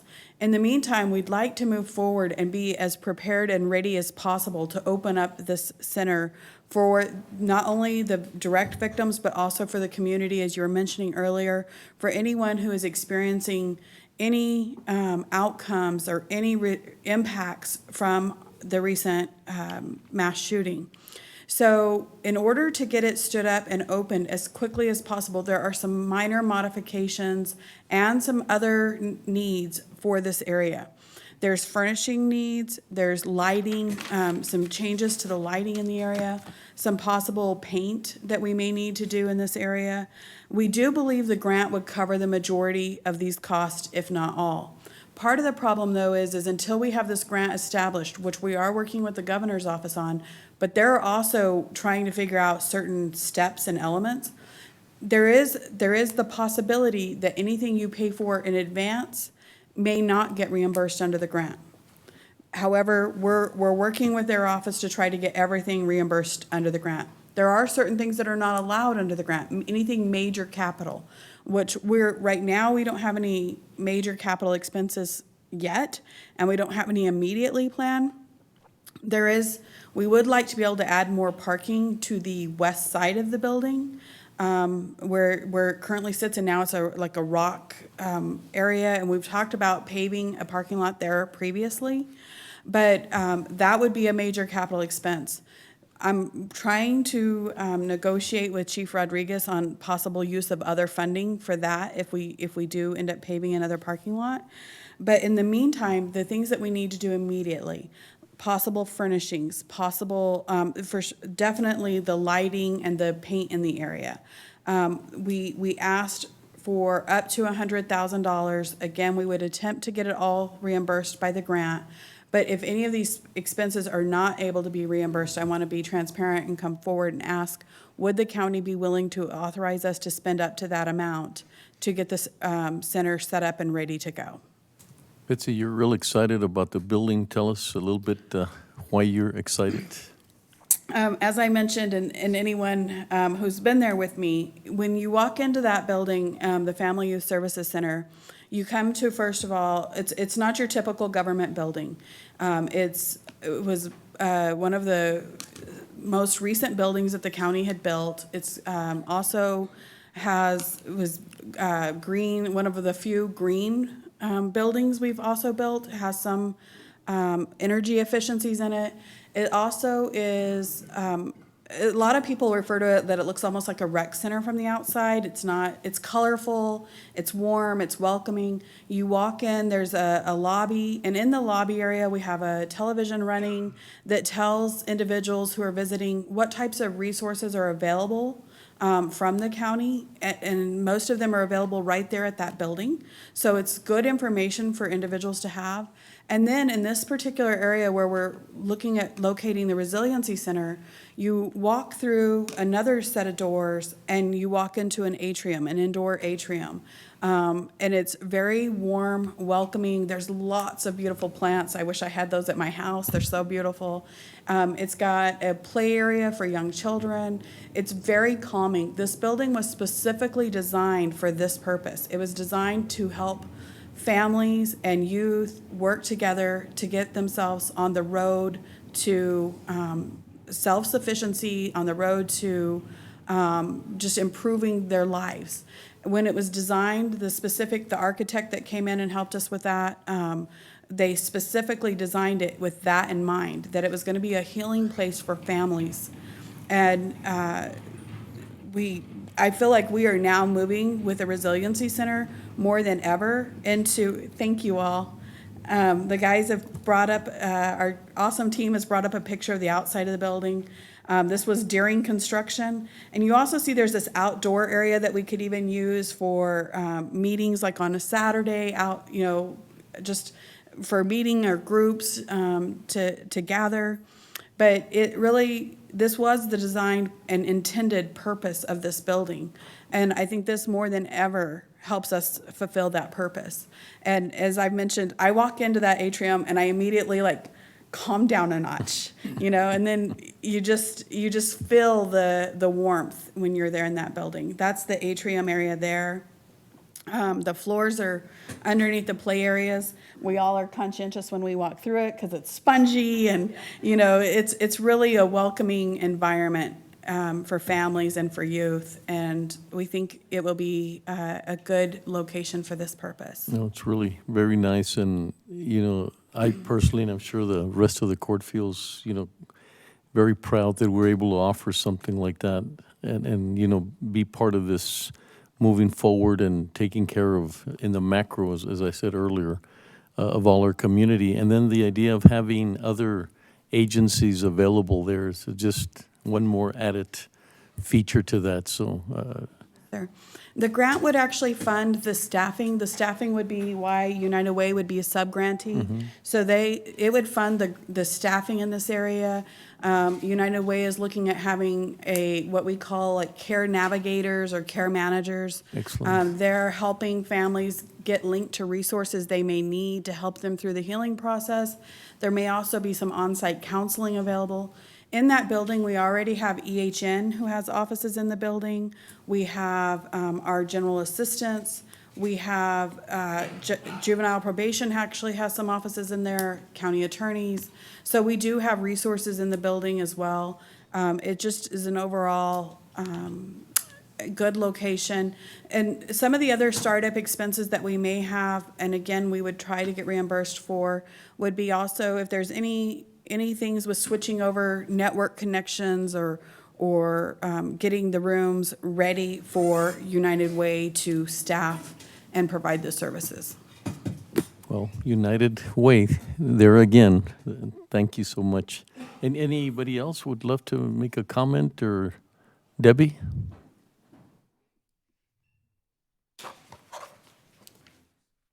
Good morning, Judge. Good morning, Good morning. Commissioners.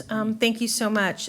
This is obviously, I think, what El Paso does best, and that is create these partnerships that create a way to move forward for the community. There are many pieces that we are still trying to develop and work together, and I do want to thank Nicole and the Paso del Norte Community Foundation and the El Paso Community Foundation, of course, Betsy, for their help in helping us work through this. As you've heard, and obviously, Judge Vogt had also said, we've never been through this before, so we're trying to figure it out as we go along. So what the staffing looks like, I just met with UTEP, and we're talking about the services that can be provided. We've talked to Emergency Health Network, and other local not-for-profits about services and the ways that we can utilize the center to facilitate the healing for the entire community. So we are very, very proud to be partnering with the county and the city and the foundations and the others in our community to help our community heal from this tragic event. No, it's just amazing, the partnership. It's like a tapestry of things coming together. And I too had heard about how efficient, and we're way ahead of the game of situations that take so long to happen. But I think the partnership, and I think we have to give everybody credit that, like United Way, you've always, you've been there for us, for the community.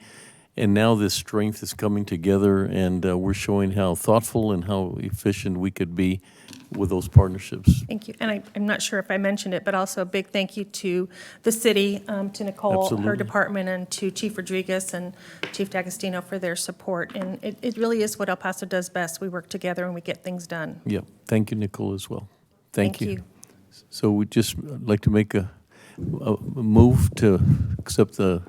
It would just be a motion to approve, Judge. Would you read it just to make sure? Sure. The motion, Ms. Keller's asking for, it's a motion to authorize the allocation of funds for the establishment of the El Paso Resiliency Center to aid the victims of the August 3rd, 2019 mass shooting in an amount not to exceed $100,000. With the understanding that we Again. have, I'm sorry, just the understanding that there might be things not covered by the grant. That's what I was. That is correct. We can Okay. add that into the record. For items that would not be covered by any grant that the county Okay. may receive in the future. Yeah, Thank and you. thank you for that clarity. Commissioner Pettis? Aye. Commissioner Leon? Aye. Commissioner Stout? Aye. Commissioner Robinson? Aye. Judge Samaniego? Aye. Motion carries. Thank you, Betsy. Thank you so much, Judge. Thank you. Thank you, Commissioners. Thank you, all of you. You're all welcome back, okay? Thank you. Thank you, Eric. Item number 10, Judiciary and Corrections. Approve and authorize the county judge to sign the Aliviane SAMHSA Services Agreement, Second Amendment with Aliviane, Inc., to provide counseling services to DWI program participants in the annual amount of $269,210 from September 16, 2019 through September 30th, 2020, with 3 additional one-year renewal options contingent on continued compliance and funding under the SAMHSA grant. Funding is available in SG SAMHSA 19 operating expenses. contract number 2019-0623. Good morning, Judge, and good morning, Commissioners. Thank you for allowing us Morning, Judge Anchondo. the time to come before you. It's always a pleasure. What we're asking for this court respectfully is to make some amendments.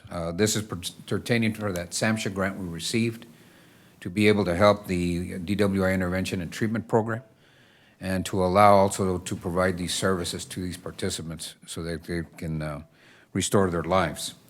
What we're basically doing is asking for a change, and this is a kind of a billing change. We've made some amendments.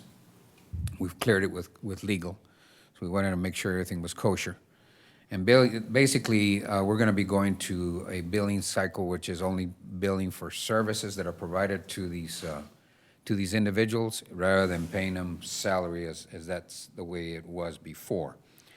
And this, of course, is with Aliviane, who have been providing the services and who is working with us on this grant.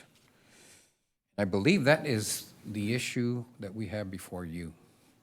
Commissioners? Make a motion to approve? Second? Commissioner Perez? Aye. Commissioner Leon? Aye.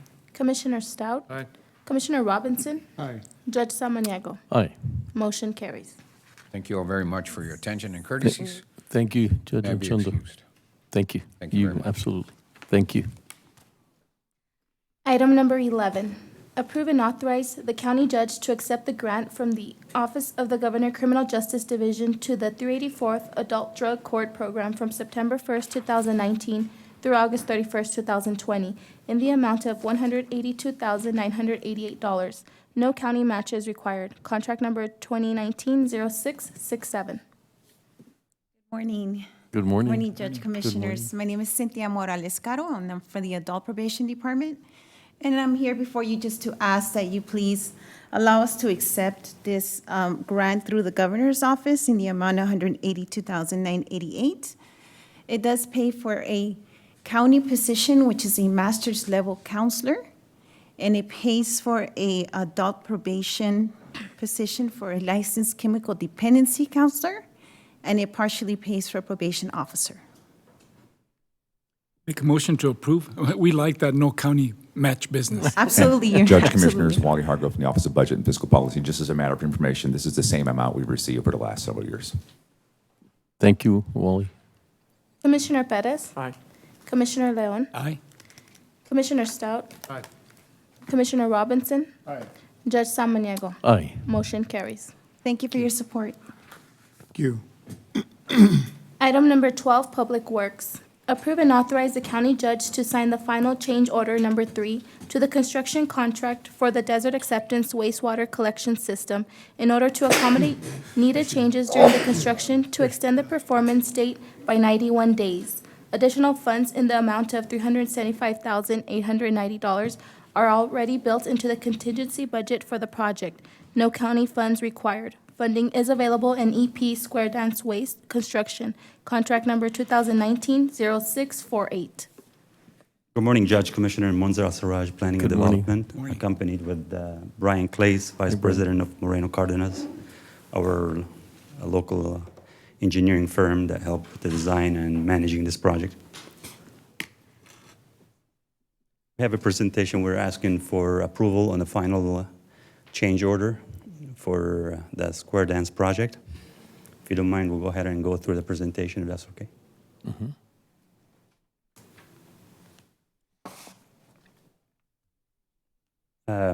The contract with the construction company is Danny Sander. The original contract it was for $4.5 million. This is the third and final change order. The final contract will come to $5.153 million. Contract time, the contract was executed with Danny Sanders on April 10th, 2018. And the notice to proceed was issued on that day. That's when the contractors start working. We're anticipating to do a substantial walkthrough, which is completing the project this coming Wednesday, the 18th. After that, 30 days from then, we'll do a final walkthrough to address any deficiencies or any issues with the project. Back on April 20th, 2015, USDA approved $8.527 million, 7.193 in grant, and 1.334 in loan. After the design was completed, and before we bid out the project, we had to amend the budget to reflect the new cost, anticipated cost or proposed cost. Therefore, the contract with the grant was reduced by $2 million as required by USDA grant application. As of today, the project, we spent $6,026,763.02. This proposed change order to address, we'll go over it in the next slide. It's for $375,890, and this is the final change order. And there was an item earlier, an item N or O, for $59,000 to amend the engineering contract to reflect the additional work and the time needed for this project. At the final project expense, we're looking at about $6.4 million. It is within the USDA-approved grant budget. This slide shows the breakdown of the money that was allocated or approved by the funds from USDA. Total of $6.527 million between engineering fees, legal fee, easements, and construction.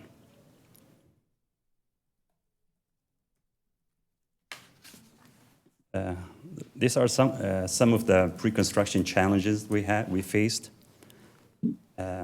which caused the project to be delayed a few years from after the award, or a year and a half from the award.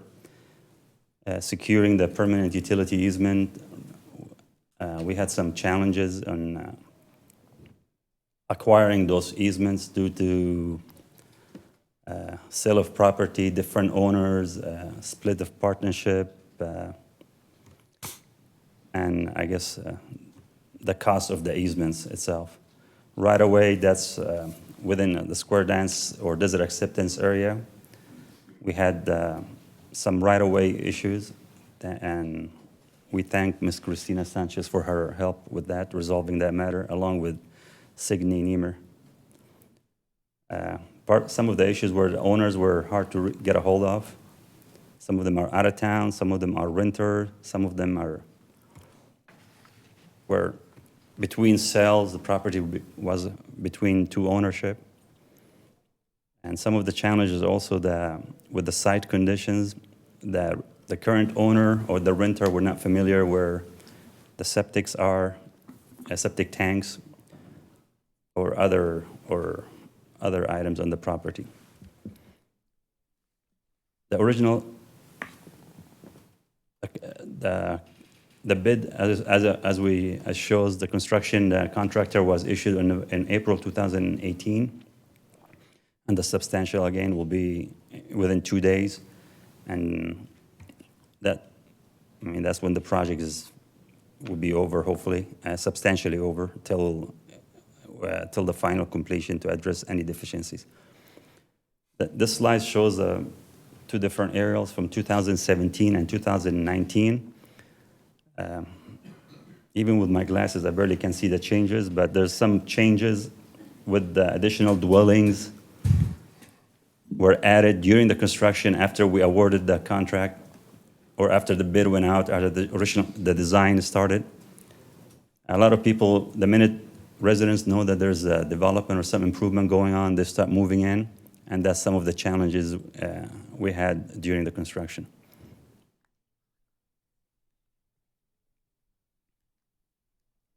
These are some of the pictures of the challenges. As you see, the first picture on the left is the septic tanks is under the slab, and was very hard to access it without demolishing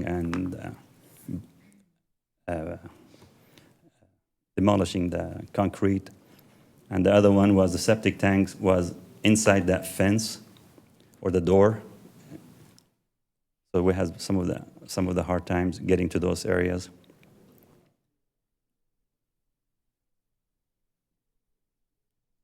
The other picture shows the septic tank was inside, under the dwelling, it was inside the building. So we had a hard time accessing and decommissioning that septic tanks because we have to decommission the septic tanks as required by the grant funds. Other picture is it's a cesspool, which is it's not supposed to be there, but that's how the residents were utilizing their sewer. The picture on the left shows a nice landscape that one of the owner was hesitant for us to go to his property to ruin this landscape. And after numerous and back and forth, he allowed us to go in. Of course, we had to bring it back to the same or better condition. The other side is the fence, and the picture bottom right, that's the property. We had to go through and into the garage, and as you see on the trench where the gentleman is standing, we had to go decommission the septic tank from there. It was very hard to access those properties because it was inside where the property next to the dwelling, and that was very hard for an equipment to go in. Same thing with the other pictures. We're under their porch, trying to access the septic tank. We have to, same thing with the other ones, we had to demolish, and we had to bring it back to the same or better condition, as you see, concrete layer. In this picture on the left, the septic tank was, you barely can see it behind the tree next to the yellow wall, all the way in that big hole in the bottom. That's where the septic tank was. Inside there, the owner of that property decided to expand their building or home and build the additional rooms on top of the septic tank or inside the septic tank. Same thing on the right. We have to go through all that additional work to access the septic tank and lay out the pipe.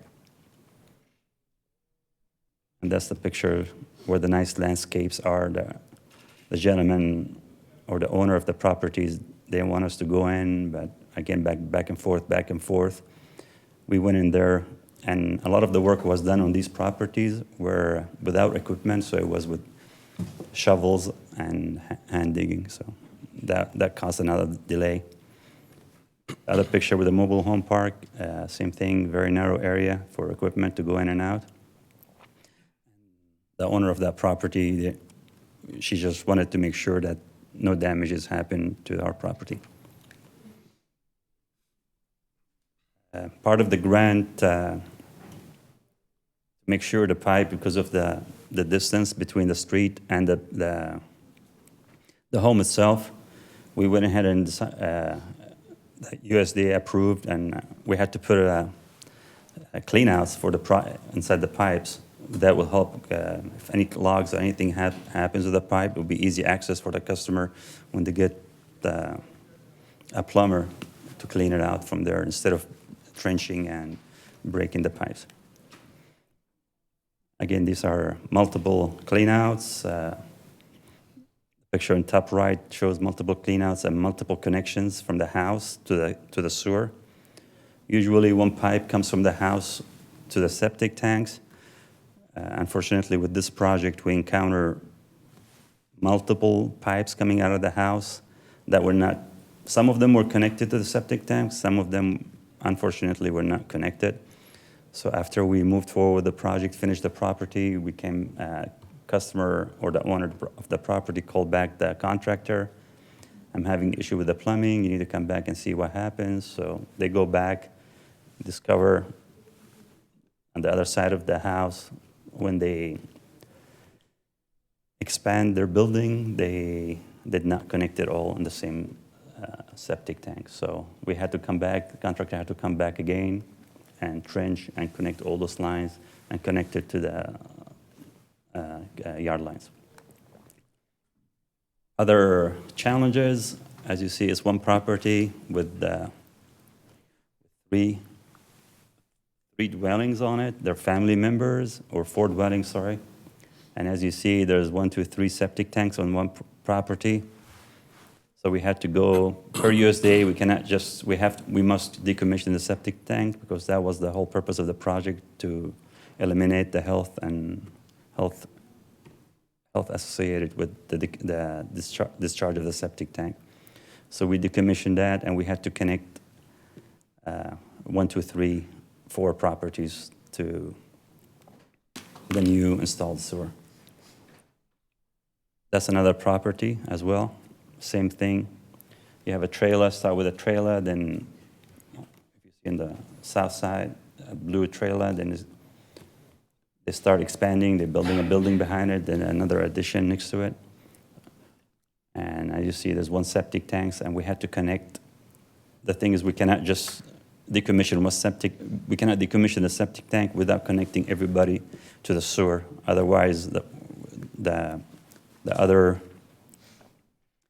dwellings would not have anywhere to discharge their sewer. So therefore, we had to collect everything that comes from that property and connect it to the sewer line. All these properties are family-owned, family members, like mother, son, brother. So that's why. Same thing with this property here. We did 5 connections, or they had 3 septic tanks. One property, same thing, family members. After seeing all that, the project success, we were able to connect approximately 255 property for the first time wastewater system. We did approximately 300 dwellings were connected to the new sewer system. The reason we say 255 and 300 is 255 accounts, but the additional 45 are the multiple dwellings on the property, the family and the other dwellings on that property. And the good thing about this, that the cost estimated of $900,000 was part of the grant that we submitted and we received fund for. So all that money, like other project, if we didn't have that part of the contract, the customer will be responsible to pay approximately to connect to the sewer, that much money. We eliminated or decommissioned 285 septic tank. That's an additional cost estimate of $570,000. That's based on the contract we have with Danny Sanders. But if it's an individual contract, go and ask for a contract, what do you call them, a hauler, a septic tanks hauler. It might be the difference in price, but because of the large quantity and the bid item we had secured within 2 years ago, I think that was a very low price back then. Customer might owe more than that if they did it on their own. The project was completed within the fund that was awarded and granted by USDA, and everything was in accordance with the USDA and I believe TSQ and all other requirements by the city and the county inspectors. Again, the project was completed within the budget. Majority, or actually, we'll go back a little bit. There were 430 lots. With this grant, we were able to leave a step out to every single parcel or lot on the property for future connection. So if something happens, if some residents come and start building and develop their properties within a year or 2, they will be able to connect to that sewer line after they apply with to get the water and the sewer, and they don't have to ruin the street or cut the street for any property. So everything was done through the funds from USD. And we're more than happy to answer any question. Again, we have Brian here. He's the Commissioner project engineer. Leon? I've got to say that from the very beginning, I mean, this process has been ongoing for more than 7 years. And we talk about right away and how difficult that was. And I've got to give a tremendous amount of credit to Cardenas Moreno Engineering, to Danny Sander, and to you, Munzer. Every time I'd go out there, I made a couple of the construction meetings, and so many people that could have been left out in this grant. The grant, USDA went ahead and approved all these additional hookups, and I think Munzer just went over it a little bit, but there was tanks that were under sheds, under homes, under trees, people that have built homes, then added another bathroom here, another bathroom over there that we had no idea. They didn't even know they had those lines.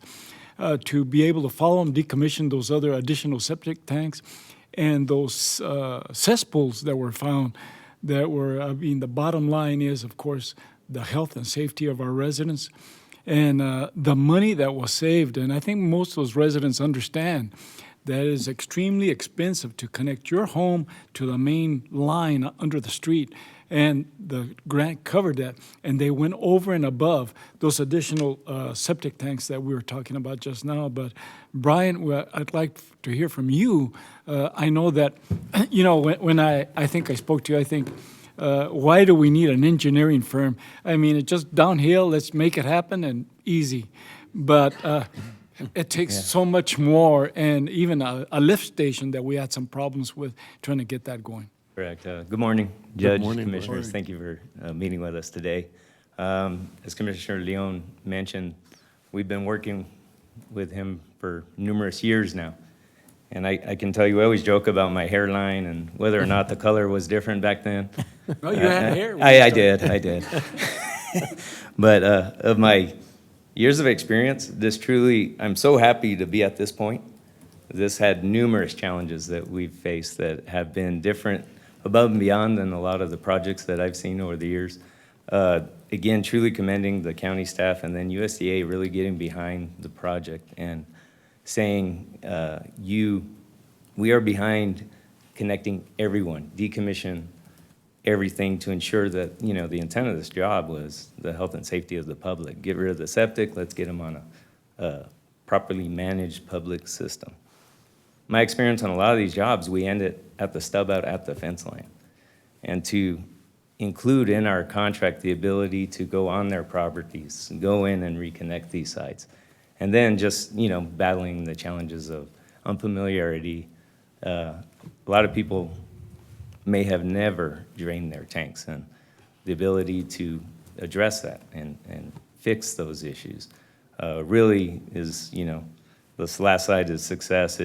I'm happy, truly am happy to be at this point and start talking of whether it's a first flush or some sort of ceremony to really commemorate the system. But it was many years of work. The challenges were there with every project, but I truly feel the county and USDA did a great thing by getting behind this project and helping those residents, because the financial impacts would have been pretty great for them to take on their own. And we are going to have a ribbon cutting or first flush.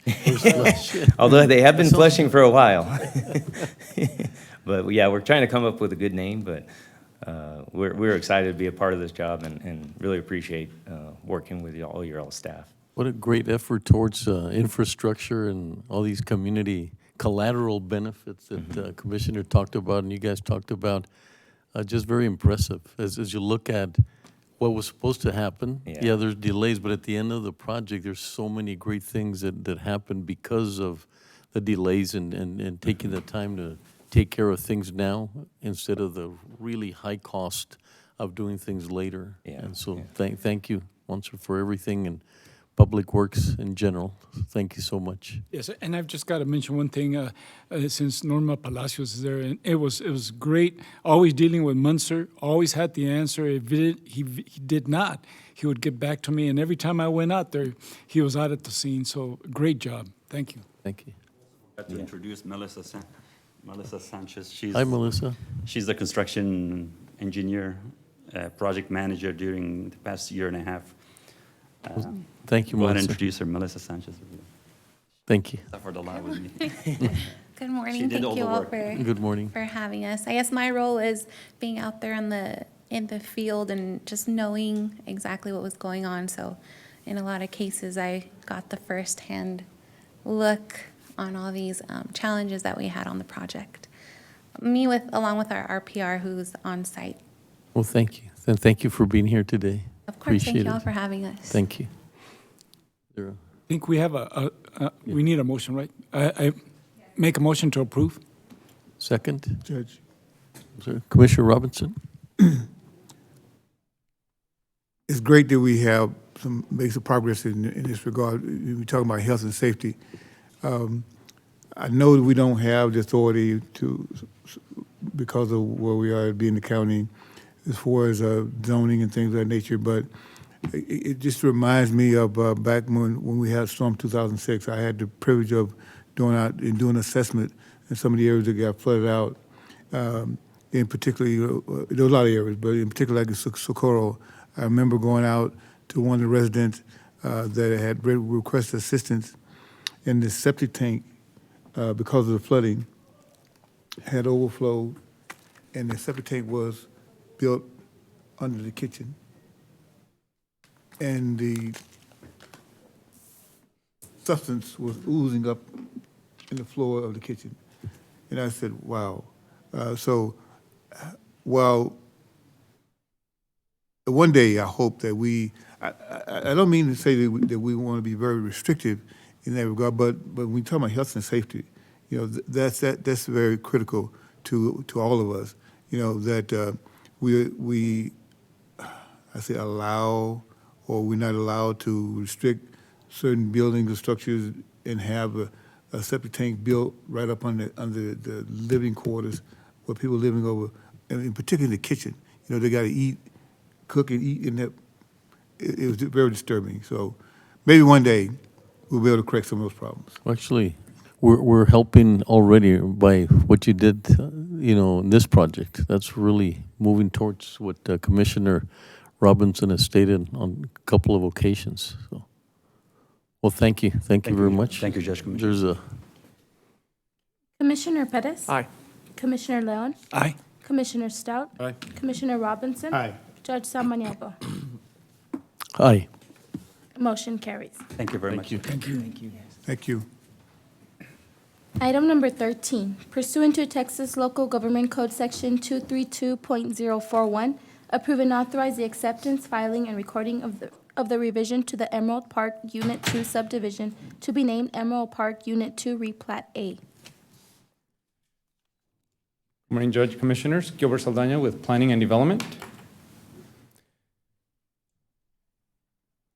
Emerald Park Unit 2 Replat A is a one-lot subdivision of approximately 0.226 acres on Emerald Pass Avenue near Riderwood Avenue, located approximately 700 feet south of East Lake. The subject property is in precinct number 3 in the Horizon City area and will be served with water by a Paseo del Este Municipal Utility District. The stormwater from the subdivision will be accepted by an existing regional retention pond. The reason for the replat is to convert an existing residential lot partially to public right-of-way, and the remaining portion will be an open space that will be dedicated and maintained by the Paseo del Este Municipal Utility District. This would allow the construction of Riderwood to connect to Emerald Pass that would provide the much-needed connectivity for the adjacent schools and area residents. No deed or covenant restrictions were found to be filed with the county that would prohibit this replat. This exhibit shows the subject property in the current plat, which is the Emerald Park Unit 2, which was filed in 2004. This exhibit shows the proposed replat of the subject property being subdivided into right-of-way and the open space lot.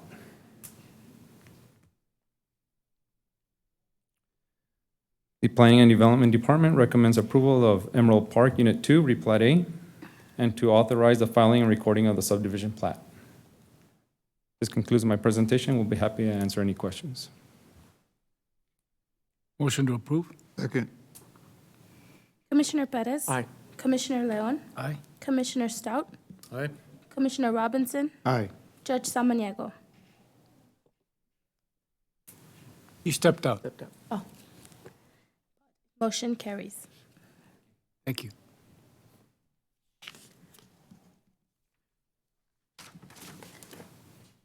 Item number 14, grant applications. Approve the submission of county grant applications as listed and described.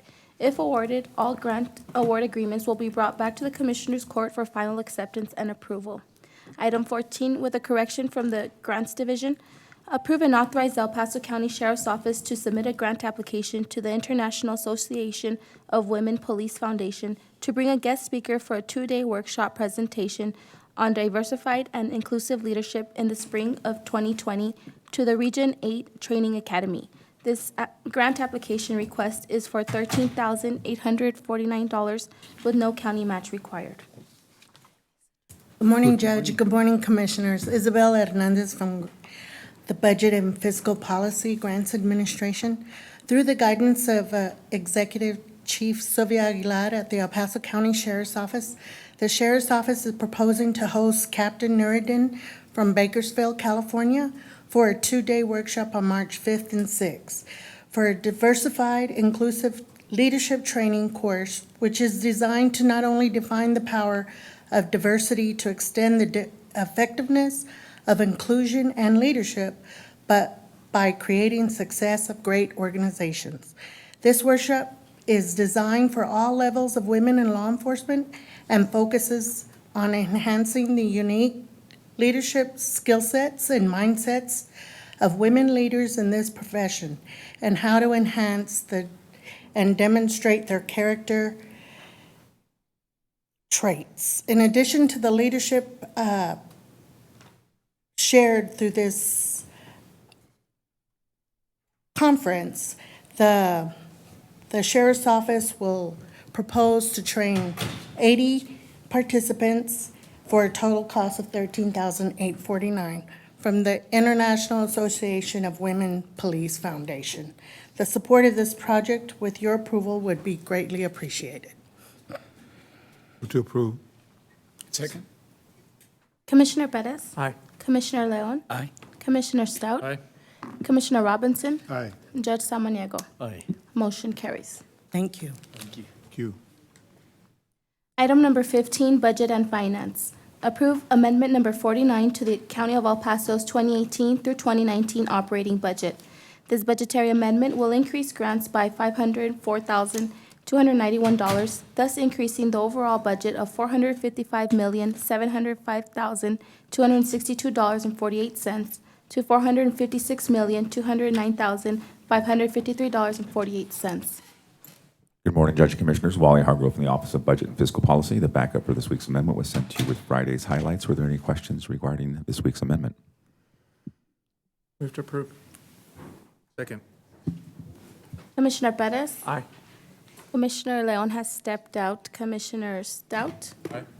Commissioner Robinson? Aye. And Judge Samaniego has stepped out. A motion carries. Thank you.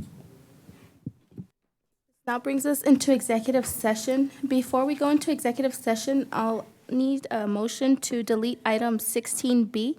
16B reads, postpone September 9th, 2019. Discuss pending litigation regarding El Paso County, Texas et al. Versus Texas Commission on Environmental Quality. County Attorney's Case Number 0186-19-PL pursuant to Texas Government Code Section 551.071. So moved. Second. Commissioner Perez? Aye. Commissioner Stout? Aye. Commissioner Robinson? Aye. Motion carries. Also for item 16D and item 18 from the regular session, we will need a motion to postpone both items for 1 week. Moved. Second. Commissioner Perez? Aye. Commissioner Stout? Aye. Commissioner Robinson? Aye. And Judge Samaniego? Aye. Motion carries. This now brings us into executive session. Commissioners Court will recess into executive session to discuss items 16A through 16D pursuant to Texas Government Code Section 551.071 and 551.087. Commissioners Court will reconvene to take official action.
The Escarrete Golf Course has a new number.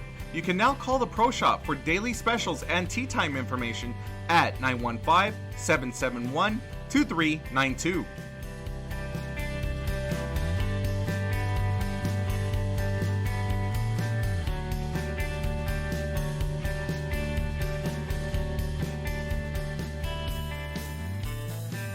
The County of El Paso Public Works Department is offering sandbags at no cost or requirements to the public. The sandbags are outside of the facilities and are available 24 hours a day.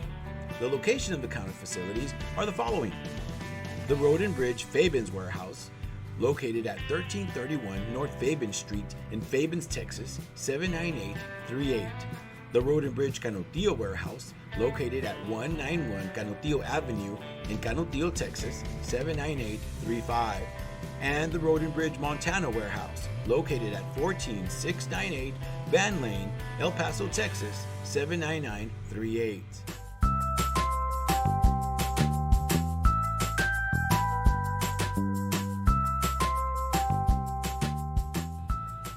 Don't wait in line, pay online. Visit the Financial Recovery Division website at http://www.epcounty.com/budget/financialrecovery.htm to make your payments online or find out more about our kiosk locations. We now accept payments on misdemeanor, felony, and justice of the peace cases.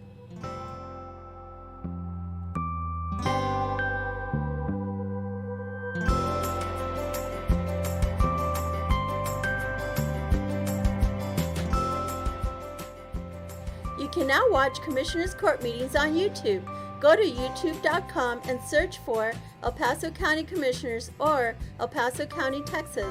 Subscribe to our channels to see our latest videos.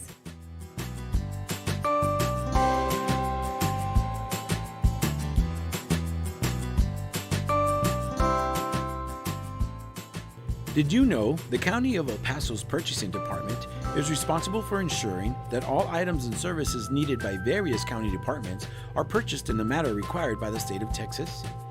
Whether through formal sealed bids or smaller dollar quotations, the county purchasing team is dedicated to finding the best contracting return on your taxpayer dollars.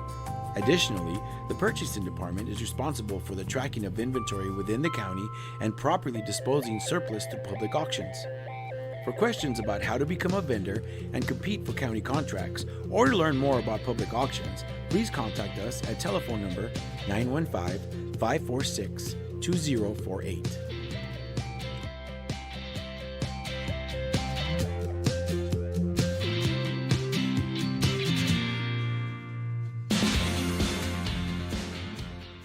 The 346 District Court Judge Angie Juarez Barrid started the El Paso Veterans Treatment Court program in 2012 for veterans and active service members that have been arrested and charged with a felony or misdemeanor criminal offense. To be considered for this specialty court, the statutory criteria includes be a veteran or current member of the United States Armed Forces, including a member of the Reserves, National Guard, or State Guard, and suffer from a brain injury, mental illness, or mental disorder, including PTSD, or be a victim of military sexual trauma, all occurring or resulting from military service. Call Sylvia Serna, Veterans Program Director, at 915-546-2119, or email her at sserna@epcounty.com for any information.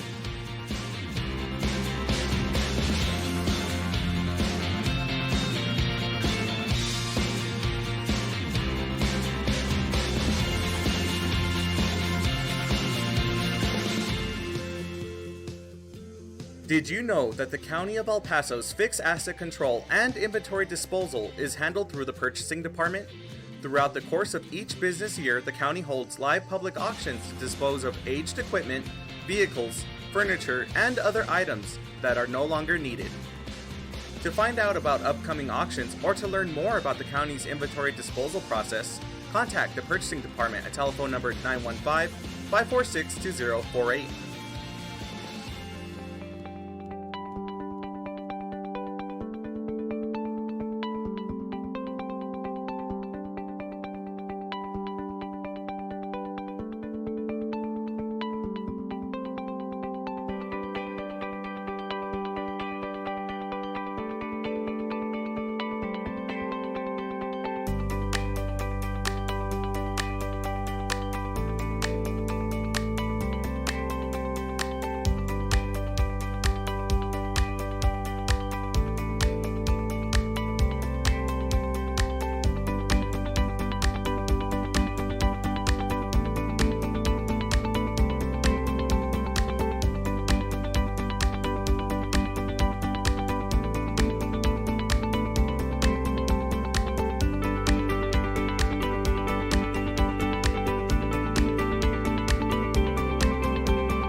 Commissioners Court has reconvened into regular open session. Item number 17, postponed September 9, 2019.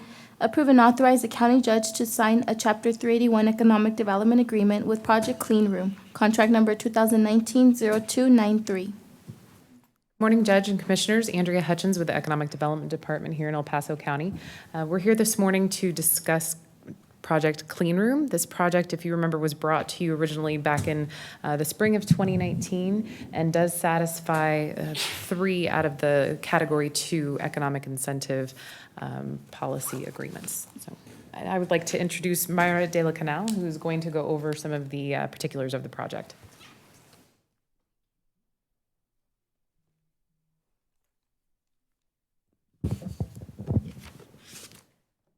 Good morning, Commissioners, County Judge. Here's an overview of Classic Industries Incorporated.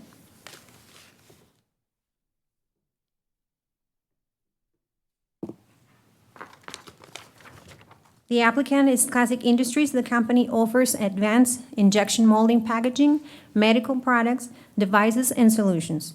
It was founded in 1983 in Asheboro, North Carolina, and established a branch in El Paso in 1999.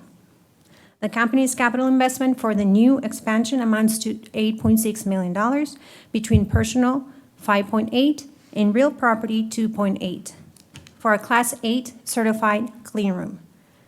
Before construction of the new clean room, the company hired 110 positions, which will be retained, and it will create 104 new full-time positions, with a weighted average of 23,670. The new facility is 62,000 square feet, and it's located at 425 Pan American Drive. The minimum appraised value between personal and real property is $12.1 million. The company is located in a multi-tenant center facility on Pan American Drive, and that includes a logistics area as well. The tenant is responsible for half the assessed valuation for the facility. The applicant partners with the state of Texas, UTEP, and local school districts. Currently, the applicant was awarded a skills development fund for $297,000. 97 employees benefit from the grant, including temps. Trained employees that complete the training are subject to an increased salary at the completion of training. Internships and externships with UTEP's College of Engineering. 4 employees have finished college through tuition, assistance, and 24 are currently enrolled. This company covers 100% of tuition for the employee. They conduct 1 annual blood drive, and headquarters in Asheboro award grants for local school districts to develop STEAM programs. Our recommendation, Economic Development, is recommending approval for up to 75% of personal or property tax rebates for 10 years. The applicant did not have an opposition, revisions, or edits to the 381 incentive agreement that we drafted. In addition to the company increasing the tax base and creating new jobs, the company impacts 3 of the targeted industry sectors, which is advanced manufacturing, advanced logistics, and life sciences. It enhances the regional supply chain, as these capabilities are going to be offered to other manufacturers in town. It provides employment opportunities to Lower Valley residents, and employees have the opportunity to advance their careers. It also offers our school districts with grants to develop the STEAM grants. Local government incentives. The County of El Paso is offering 75% up to 10 years. Real property, personal property tax rebate, $98,000, and real property, $51,000, for a total of $150,598. This concludes my presentation, and I'll be happy to answer any questions you might have. Thank you, Mayra.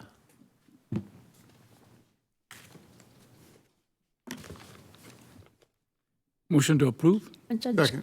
Sorry, Judge Commissioners, Eric Rosales, Assistant County Attorney. If the court so chooses, the motion should be to approve and authorize the county judge to sign a Chapter 381 Economic Development Agreement between the El Paso County and Classic Industries, Inc., DBA Technomark, contract number 2019-0293.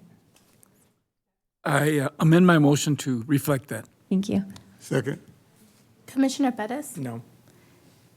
Commissioner Leon? Aye. Commissioner Stout? No. Commissioner Robinson? Aye. Judge Samaniego? Aye. Motion carries. Thanks for your time and attention. Have a great afternoon.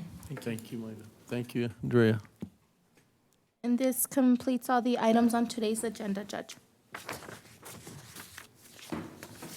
This concludes today's meeting at 12:13 p.m. Meeting adjourned.